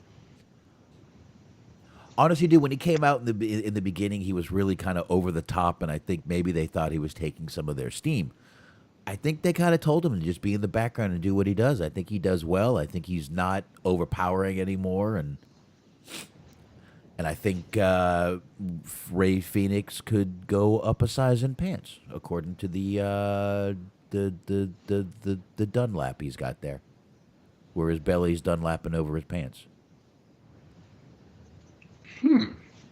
I actually wasn't really paying that much attention to that, but yeah. It's the holiday season. I'll give him some slack. I'm fucking joking. I'm not even in half as fucking good shape as that. I'm kidding. I was going to say, that people can see my camera. I can't be out here making fun of Phoenix. No, and I'm not either. I'm joking. Fucking. I will make fun of Conrad, though. I'm going to light your ass up. Oh, God, everybody. Who wouldn't? Mm-hmm. Talk about low-hanging fruit. That's an easy one to make fun of. Fucking dick pills. You haven't fucking seen your dick in 12 years, motherfucker. Oh, that's the point of dick pills. So that'll help you. I do enjoy that, too. Where it's like, because they had the fucking eugenics commercials during AEW, and like every podcast does dick pills. It's not going to like magically make you not bad at sex. Like, you're not going to magically be able to fuck now that you have dick pills. It's like your wife or girlfriend or mistress or escort is still going to be just as underwhelmed by your performance or lack thereof. Or escort. At least the escort is paid to lie to you. Mm-hmm. You were the fuck of my young life. Yeah, right. Look, you tried your best. That'll be 145, please. Yeah, let's see. Hoot King is saying, what? The guy goes all out in the entrances doing the zero. Oh, he's talking about Alex Abrahantes. No one's picking on him. Everyone chill the fuck out Oh, in I the like chat him. room. I kind of put my foot in my mouth there when I said that he doesn't do a lot. He just didn't talk a lot in this particular promo, but he does do a lot of shit. I really feel he's not. I don't know. This could be an absolute idiotic comparison, but I'm used to doing that on this show. I think he's trying to be like anti-Ellering. You know, Okay. Paul Ellering would always go in. These guys would talk their shit. He would wrap it up, put a nice bow on the promo, and it would go away. That's it. Off camera, done. Fucking damn, that was good. He was that guy in the beginning for a while. They would talk. He would fucking say something at the end and wrap up the promo.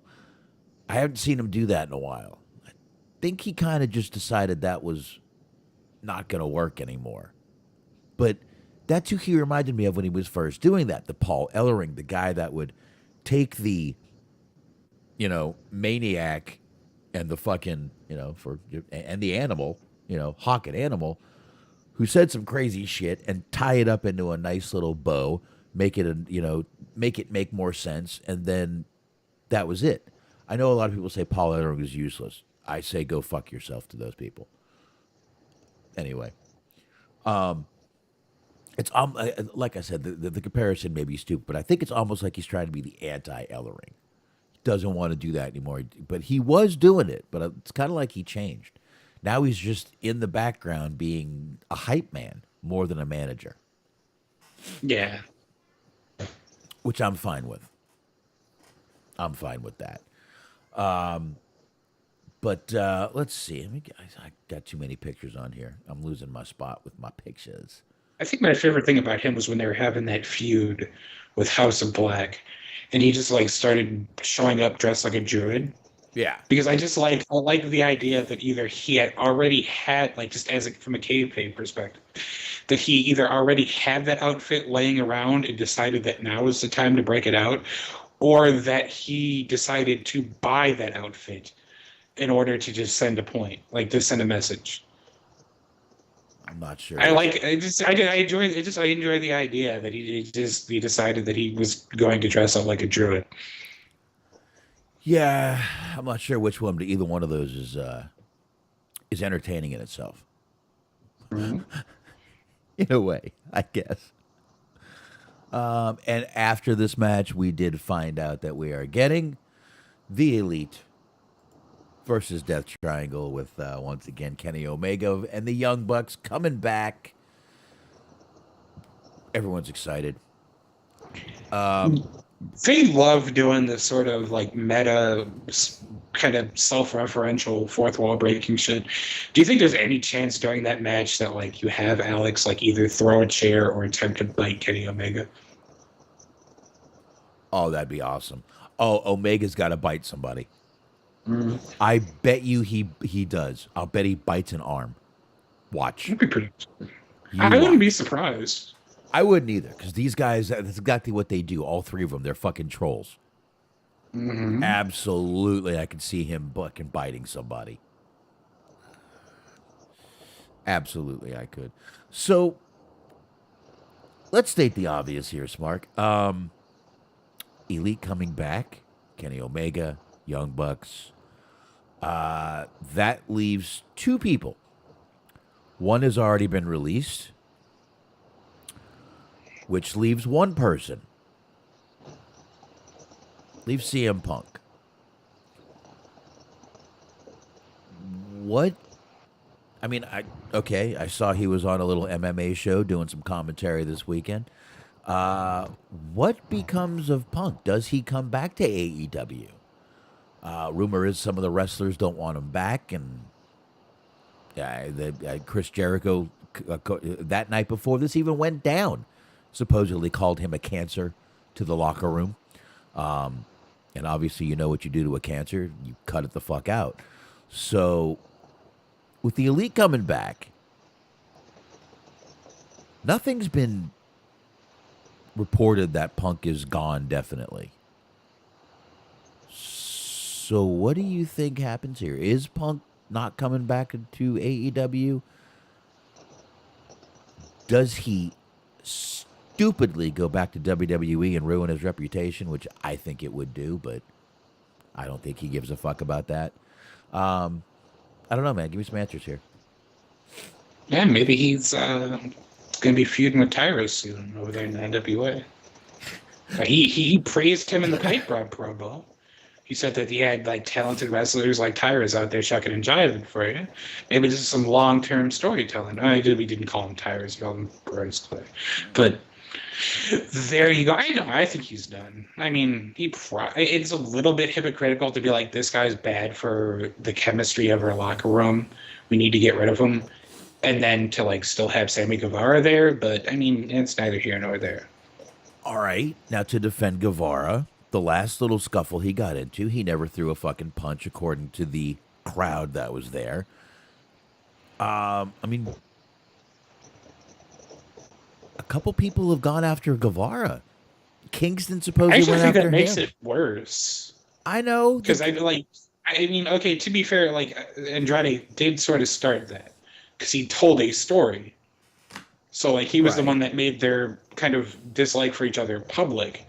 But I think I would have respected him more if like he did, because like Andrade was basically like, "Come find me if you got something to say," and then there was an altercation. And then allegedly, like Andrade got physical, but Sami didn't. Like if he were to have fought him, I think I probably would have appreciated him more. This is also a good strategy to weed out the fucking assholes that want to kick your ass. I guess. I don't know. It kind of reminded me of that moment, like when they had the with Sin Cara versus Alberto Del Rio, and Sin Cara went and botched again, and like Del Rio just got mad and tried to like fuck him up for real, and they had to stop the match basically.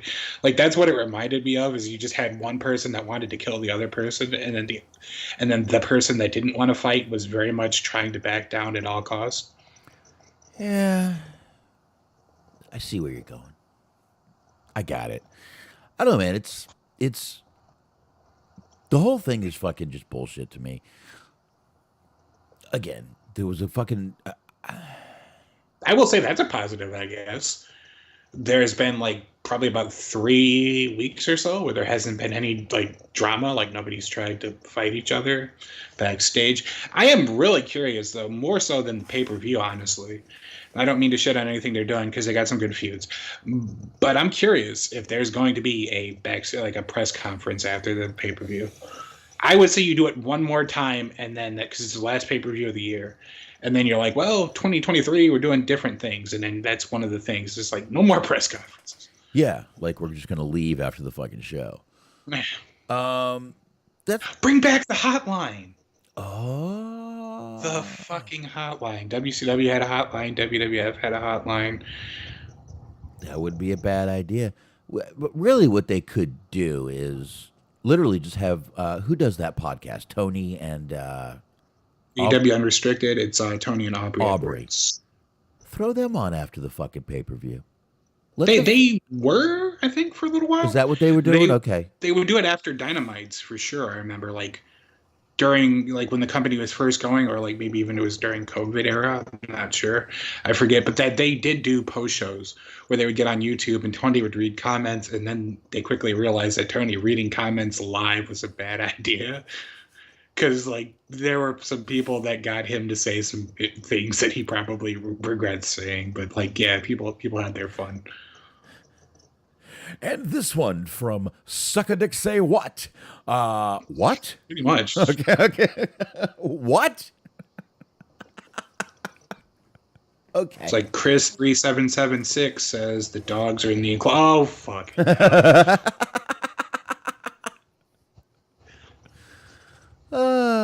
Shit. So anyway, Ricky Starks, he cuts a promo backstage on Lance Archer.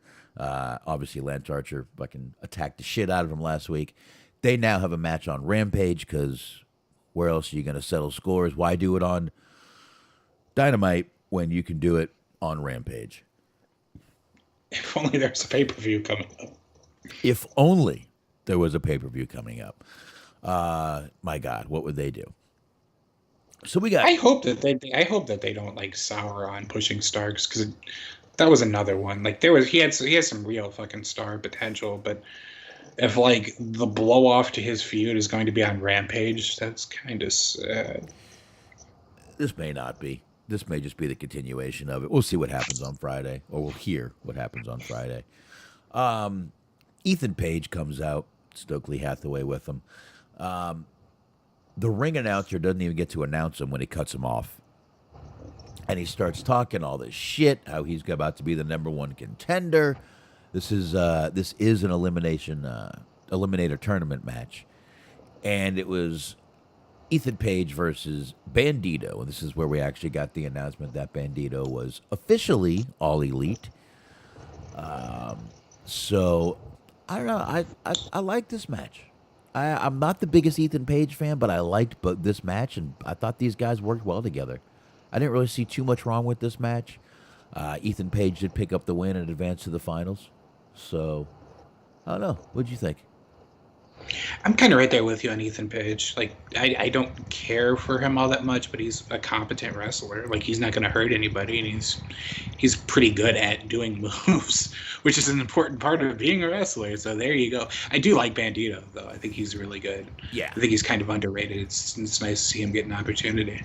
Yeah, thought these guys had a pretty damn good match, to be honest with you. So, not bad at all. So, after that, we had Anna Jay versus Tony Storm, which again was going to be the Bunny versus Tony Storm. Again, Smark said sickness or whatever kept her out. Was an okay match. Storm wins the match. Jamie Hayter comes down afterwards and gets in the ring and gets in Storm's face. I really feel like they probably could have just had Tony Storm come out and cut a promo, and Jamie Hayter came down and got in her face. I really think that would have had the same effect that this match did. The match was useless after to a point. It was useless. Once the Bunny fucking couldn't do it, why didn't they just say, okay, we'll hold that match off, and why don't we just let Britt Baker come out, or not Britt Baker, Tony Storm come out, talk some shit, Anna Jay comes out, gets in her face, and Jamie Hayter then can come out. That's it. Yeah, I mean, well, I don't know. I guess because they already promised a Tony Storm match, I guess some people would have been bummed out. But, I mean, more than anything, they probably just needed to kill some time. Okay, you're bummed out because all you want to do is see Tony Storm. If she's out there talking, it's just as good, I promise you. Sure. She's hot either way. I guarantee it. She is hot either way.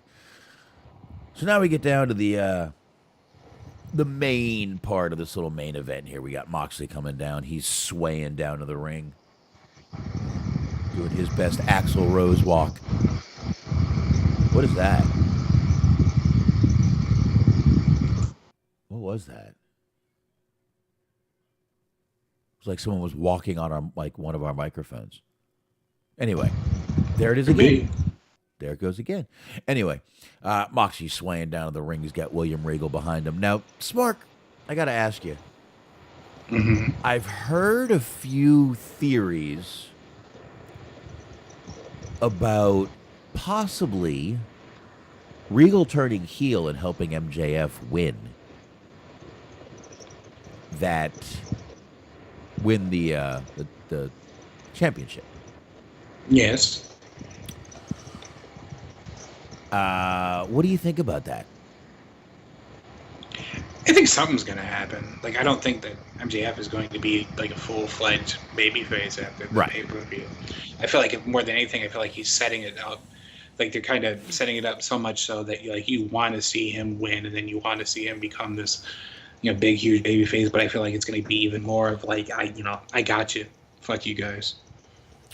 I don't know. I think all this talk about the devil, and even the comment tonight, the greatest trick the devil ever pulled was making people believe he didn't exist. I think that could be a legit theory of Regal doing that. I think that would be a good little turn. Let's face it, none of those guys really need Regal. Yuta maybe. but I don't know. It would be interesting. It would be cool. The only thing that I got an issue with is the and then what? Does MJF really need someone to talk for him? No. Does MJF need Regal to be out there with him? No. So there's the okay, Regal does that, and then what? That's the only thing that's got me that has me kind of a little bothered by that. So I don't know. I don't know if Regal will turn or not.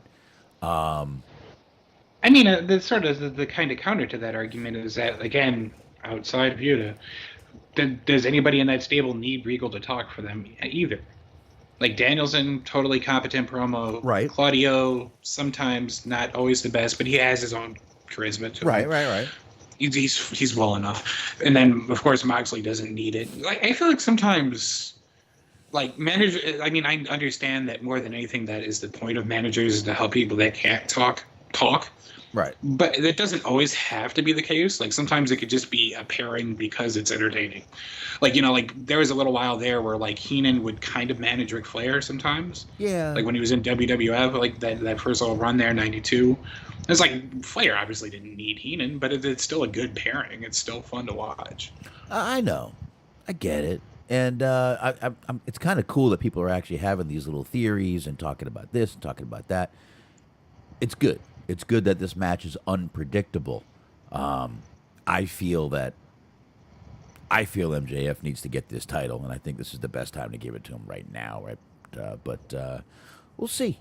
We'll definitely see what happens. But so what happened is we got we you know there's definitely some good stuff there with Regal, maybe turning, maybe not. We'll talk about that more. We're going to do predictions after this and then get out of here. So after all this comes down, we got the Firm, and they come down. They attack John Moxley while he's talking, and you knew at that point MJF was going to head down to the ring, which again, those were very, very. They were running into his fist. Yeah. It was the Hogan. It was the Hogan. They ran right into his fist. So, I mean, it wasn't like he beat any of them down. He didn't fucking, bust any of them up.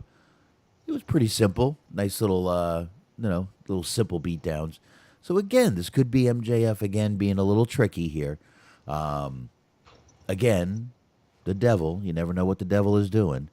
So, you knew he was coming down. He did come out, and he took the Firm out, like I said, on his way to the ring. They were running into his fist. The crowd was loving every minute of this. Every second, the crowd was fucking going nuts. Moxley wasn't even sure what night the pay-per-view was on. He seemed like he was on some real autopilot type shit. Yeah, I don't think he was feeling this it. kind of made me feel like MJF is winning for sure, because it seemed like Moxley just kind of was like, all right, I got fucking this show and the pay-per-view. I can finally go spend some time with my wife. Like, I feel like he sees the finish line ahead of him, and he's just like, like how it is like the last day of school before like fucking summer break, and you're like, let's just get this over with. Yeah. Because like there's a couple little stumbles during the promo, because like he had referenced, basically he made it sound like MJF had won Money in the Bank, because he's like, well, now he's cashing it, getting a title shot, and it's like it's just like, yeah, he was just totally on autopilot. Like, it still was a solid promo, because just even on autopilot, he's a good promo. But right. It seemed like he knew that the finish line was upon him, and he was sprinting towards it as fast as he possibly could. Yeah, because I mean, we did talk. He was supposed to take a break before this all happened, when Punk decided to rock the Casbah, and I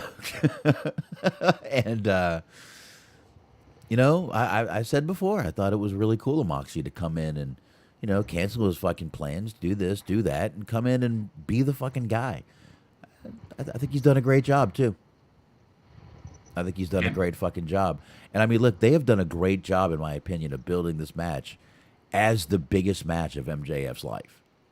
Sure. I really do. Yeah, I mean, look, I know it's gonna. There'll be another match at the biggest match of his life. I do know that MJF is young, but I think they've done a great job at building this match. So it's gonna be good to see. But His I biggest thought match until he's wrestling Stardust at WrestleMania. there you go, there you go. Could be. But I thought it was funny. Moxley was like, I'm gonna fucking kill you on Sunday. Is it Sunday or Saturday? It's Saturday. I'm gonna do it on Saturday then. Okay. It was like, Listen, whatever the show is, it's not my job to know the show anymore. Renee wakes me up and she tells me where I need to be, and I just get on the airplane. it's like when Lex Luger fucks up in the intro to the show. What is it? What is it? Super Saturday? Super Sunday? What? T-shirts are too tight too, Billy. Super Brawl Saturday? Super Bowl Saturday? What the fuck? I don't even know. Oh shit. So I don't know. Like I said, I think they did a good job of building this match. I think they did a good job tonight for a go home show. I thought it was a pretty fucking decent show. I mean, they did what they. I don't know. There was some good things going on and good stuff, and I liked it. I liked the show. It wasn't great. I just thought that Bowens match was just not great. That was the only match I really had any issues with at all on this show. So, and again, it's just my opinion. Doesn't mean dick. I promise you. Listen, so are you hyped up for Full Gear on Tuesday then? Tuesday? Oh, wait. Wait. Monday, whenever this mythological show is. Yes, I am hyped up for Full Gear on Christmas Day. That's right. All right. Ooh, Ooh, Christmas Day. that's right. All right. So I guess we can knock out predictions real quick, Smark. I actually have them so I can actually put our names in them and remember what we predicted because we usually forget, or I do at least. But I've got them over here. I'm going to get them pulled up real quick. My memory definitely coincides with like how well I do in terms of predictions. Yeah. Because if I did good, I'll remember it. But if I don't do good, we'll never talk about this again. No, never. So let me just get this pulled up here. All right, we got that pulled up. We need to do that. We can shrink this down just a little bit. Take that right out of there. Delete that. We can shrink this down. There we go. Okay. I need a little extra room here. Little bitty extra room. There we go. All right, we're good now. Okay. So, Smark, we got the old pay-per-view coming up, the old Full Gear. And there it is right there. Coming up November 19th. It's going to start at 8 p.m. Eastern Time, which means 7 o'clock for me and all you other crazy people on that Central Time. All right, you ready? That's right. I think I'm going to break tradition and not be drunk as fuck during the show. What's your Because problem? the first 2 years or so, I was good and obliterated while watching this one. I mean, pace yourself, Smark. Pace yourself. Yeah. All right, or don't. Okay. I right. won't be drinking at all, so this will be all right. It'll be water, so I'm not going to be overly hydrated, I don't think. You'll be fine. You'll be fine. Yeah, but yeah. all right, let's hit this first match. We got the match that we talked about just a few minutes ago. We've got Death Triangle versus the Elite, which is Kenny Omega and the Young Bucks, for the Trios Championships. Mark, what are you thinking? I mean, it does kind of seem like the whole point of bringing them back was to give them the titles back and just sort of pretend that none of this ever happened. But I would hope that they do better than that because, like you said, it basically just sort of makes Death Triangle look like shit. Yeah. And that's not good for anybody. So I will just sort of pick Death Triangle to win this one. All right. And I am going with the Elite. Why did I put E-Kite? Let me change that. Okay. I still spelt it wrong. Son of a bitch. Finally fixed it. Okay. Now, we got Luchasaurus versus Jungle Jack Perry in a steel cage match. What do you got? Is it a big blue cage, though? That's the question. I fucking hope not. Oh boy, it's a divisive topic. Is the type of cage big blue? Are we talking mesh? 6 sides of steel. There's all kinds of cages. I'm gonna go mesh. Ooh, okay. Give me Jungle Boy. I guess I'll take Jungle Boy. Why not? I think so. I think that's the only way this feud can end correctly. The right way to end this feud is with Jungle Boy winning. I'll put JB. Because I think they're kind of just keeping this going until Christian can get back. So it kind of doesn't make sense for him just to take an L. It really doesn't. And the way they've been going back and forth, and I'm going to kill you, I'm going to this, I'm going to that, I'm going to tear you fucking from limb to limb. Jungle Boy hasn't done that yet. Luchasaurus keeps getting the best of him. So I think that's going to be the best fucking way to do this, is to have Jungle Boy win this match. And then you've got plenty of ways to go from there. So I'm really not worried about this. I think it's still going to be a good fucking match between these two. Mm-hmm. I really do. I think this is going to be a bit of a sleeper match in a way. So, all right. Jeff Jarrett and Jay Lethal versus Ric Flair. No, wait. Jeff Jarrett and Jay Lethal versus Sting and Darby Allin. Tag team match. Simple tag team match. What do you got? They're both roughly the same age, but one has way less of a chance of dying in the ring. And that's going to be the one that's wrestling this Sunday. Or is it Saturday? I fucking forget. Actually, yeah, it's Saturday. It's Saturday. See, Moxley's ruined it for everyone. I'll go Darby and Sting, I guess. I think I'm going to stick with that. I think that might be the... I think you're right. I think you're right. I do. S and D. Wait a minute. I can't put the and sign. S and D. All right. Sting and Darby. If you didn't figure that one out yet. So, all right. There's fucking 10 matches on this show, dude. All right. This match should be a bigger deal than it is. I really feel like it should be. I don't know why they're not making a much bigger deal of it than it is. It should be those two on the Full Gear. It should be these two on the Full Gear fucking poster. Britt Baker versus Saraya. First match back for Saraya after being finally cleared after a career-threatening neck injury. This is a big fucking deal, man. I think, and they're just kind of letting it fucking slide. So, you got Britt, you got Saraya. Just a singles match, no stips, no crazy shit. What you got, my man?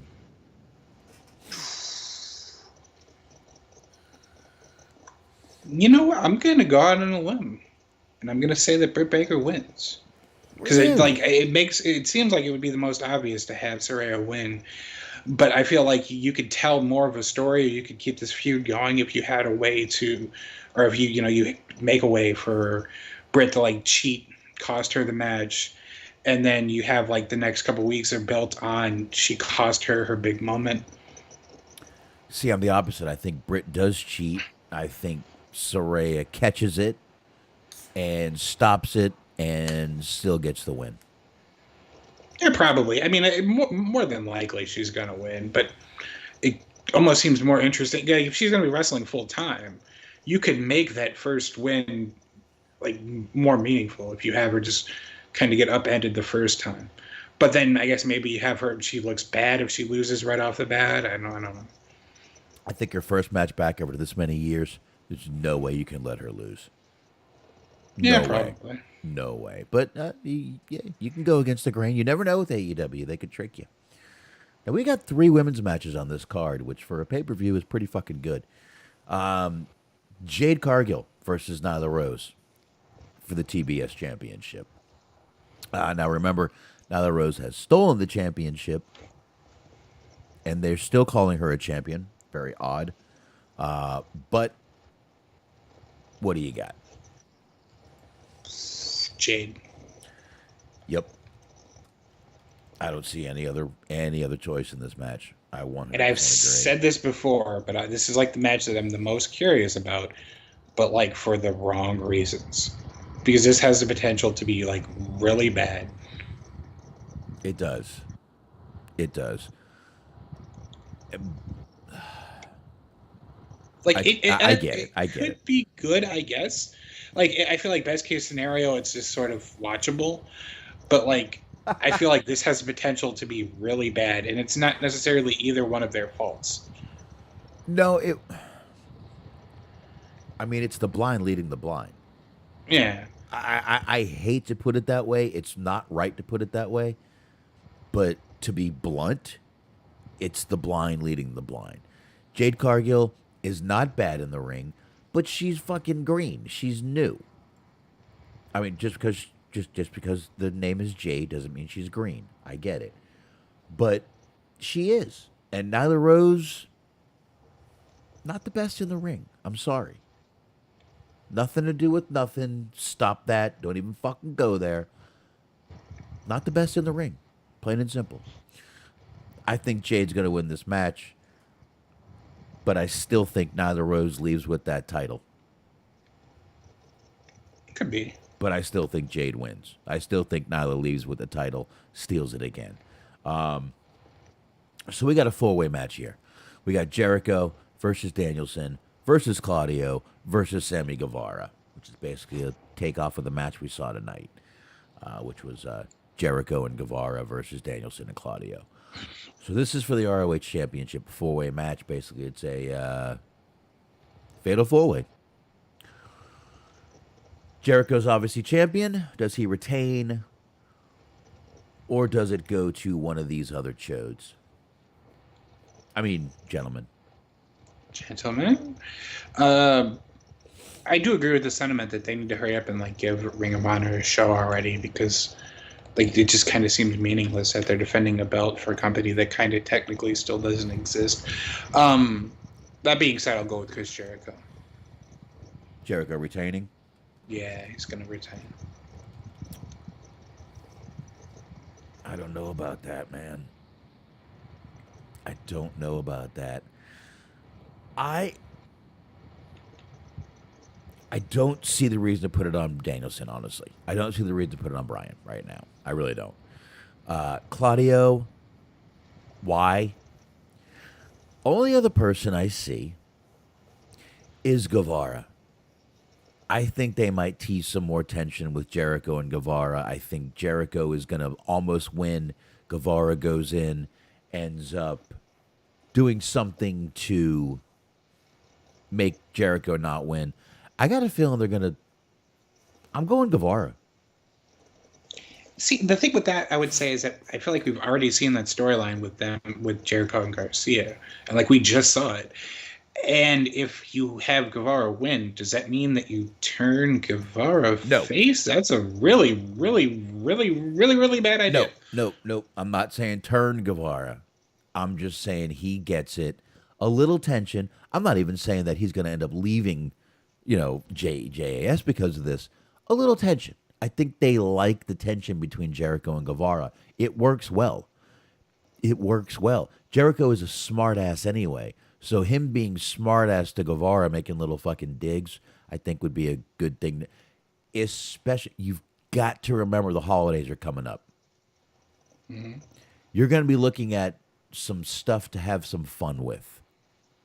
I think Sammy and Jericho would be a fun group to have for the holidays doing shit with that title. And I think Sammy's going to get it. I could be wrong. I'm having fun here. How's that? There you go. So we got Tony Storm, Jamie Hayter for the, which I wish that I'm going to say it one more time. I wish they would stop doing this. Interim AEW Women's World Championship. She's the fucking champion. She's defending the fucking championship. Stop with the interim shit. It makes Tony Storm sound like she's just the fucking fill-in champion, and I think it's stupid. The stepmom championship. Dude, exactly. Good God, put it on Pornhub, someone will be banging her. Okay. That will put some butts in seats. That would put my ass in the seat, all right? Mm-hmm. All right. Storm, Hater. Don't forget the crowd loves Jamie Hater right now. And you've got Tony Khan who does listen to that shit. So I just wanted to throw that out there before your decision. Not trying to sway you in any way. Obviously. It seems a little too early to take the belt off Storm, but it's an interim belt, I guess, so that means they can play hard and fast. But I guess I'll go Hater.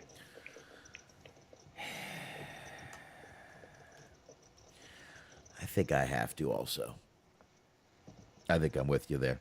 I think it wouldn't be a bad idea. And you're right. That's a whole other reason right there with the interim belt and this and that. Maybe that's why they've been calling her the interim champion the whole time. So I don't know. We'll see. Do you think if she wins the belt and Thunder Rosa comes back, do you think they have that match in the bathroom? In the what? In the bathroom. There was so much fucking going on in the news when that happened, but there was a rumor that Thunder Rosa was hiding in the bathroom from Jamie Hayter on one of the weeks that they did a Dynamite. And then that was like the week later, she vacated the title and was injured and whatnot. How come I have a very hard time believing Thunder Rosa would run from anybody? I don't know. But that was the rumor. I could probably dig it up somewhere, but that was I don't know if there's any actual truth to that, but there was like a report going around that she was like hiding from her in the bathroom. I don't know about all that. We'll see. But all right, we have Ethan Page versus TBD because I believe there's still one more match coming up for this on Rampage. So we'll just skip that one. Or do you want to? Nah, we'll just skip it. It'll be the return of CM Punk. Yeah, now the winner of that match will receive an AEW World Championship match at Winter is Coming. We don't need to do that one. We'll skip that one. All right. We've got the Acclaimed, Anthony Bowens and Max Caster versus Swerve in our glory. Keith Lee and Swerve Strickland. This is for the AEW Tag Team Championship. What do you think here? I'll go the Acclaimed. Yeah, I think there's absolutely zilch reason to take it off them.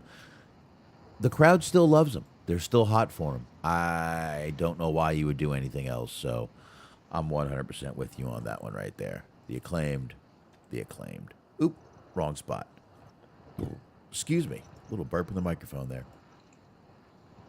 That's because I love y'all. All right, last one here, Smark. Like I said, man, I was just saying a little while ago, this one is a little hard to call. Jon Moxley, MJF, singles match is for the World Championship. Now, this is MJF's cash in for the, he's cashing in his big red poker chip for this match. And obviously, we've been building to this match all night. We've got both of them on our Titantron here. We got MJF on one side, Moxley on the other. So, is this where MJF gets his due? Is this where MJF wins that title as the homegrown AEW original? Or is this where the former WWE guy keeps that title? I am all but certain I feel like that MJF's winning this. And I honestly believe, just based on that promo alone, where just Moxley seemed like he was checked out. I believe MJF has taken this also. Again, I think they've done a great job at building this match as the biggest match of MJF's life. I think if MJF loses this, I think he loses not credibility, but I think he loses some steam. I'll put it that way. I don't want to say credibility because it doesn't lose credibility. Losing to Jon Moxley can't lose him credibility at all. All can lose him is some steam, and I don't think it's worth taking it off him right now. I think by hook or by crook, MJF wins this match. Now, he's promised not to win with the diamond ring. He has not promised not to win with brass knuckles. I could see again with the whole Regal maybe turning, maybe not turning, maybe trying to slip Moxley the brass knuckles. They end up in MJF's hand, something like that. Uh, this may just be a beginning tension with Moxley and Regal. I don't know. Maybe MJF had that in mind the whole time. I could see a lot playing out in this match. There's many ways to go with it, which makes it a lot more unpredictable, which I love. I really do. I love it. So, but I'm going with MJF. I think he absolutely has to. After all the shit that we've been fucking watching and seeing, it's time. It's time to put it on MJF. I think so too. I do. So, on that note, I don't think we got anything else, man. What else? Do you have anything else? No, I think we're good. Let me save this file as Full Gear. That way we can know who we picked. Because we always forget. We always just do it. I never fucking write it down or anything. And then we get to the pay-per-view and I'm like, I think we got them all right. Of course. We always do. And then there's people going, no, you didn't. No, you didn't. You got none right. Okay. Oh, shut up. Y'all don't remember nothing. All right. So I guess on that note, folks, we can go ahead and wrap this up. Got a bunch of stuff going on this weekend, obviously. We got this AEW Full Gear on Saturday. Moxley, you listening? It's on Saturday. Show up on the right day. Saturday, 6:05 p.m. No. Well, That's all right, though. So, but that's it, man. Got nothing else. Chat room, always. Appreciate y'all coming on by and joining the chat with us, keeping us entertained and interactive. And I think that's about it, man. What else? no, that's it. All right. Enjoy Full Gear. I will. I'll talk to Smark in a minute here. See if maybe we'll go on. I don't know. I'm supposed to be doing Live Aid Sunday, which I really want to do. But with the pay-per-view coming up Saturday, maybe you can go on Sunday and talk about it. I don't know. But next week, definitely don't forget 1987 Survivor Series. Thank you, Nick, for giving us another pay-per-view to do. I really appreciate that. It was fun last time.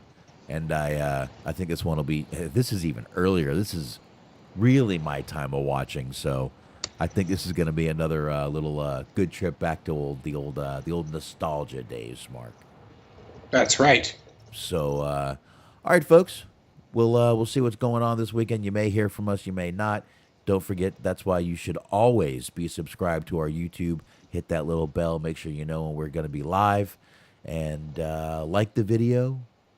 Like us, like Smark, like me, like MJF, like John Moxley.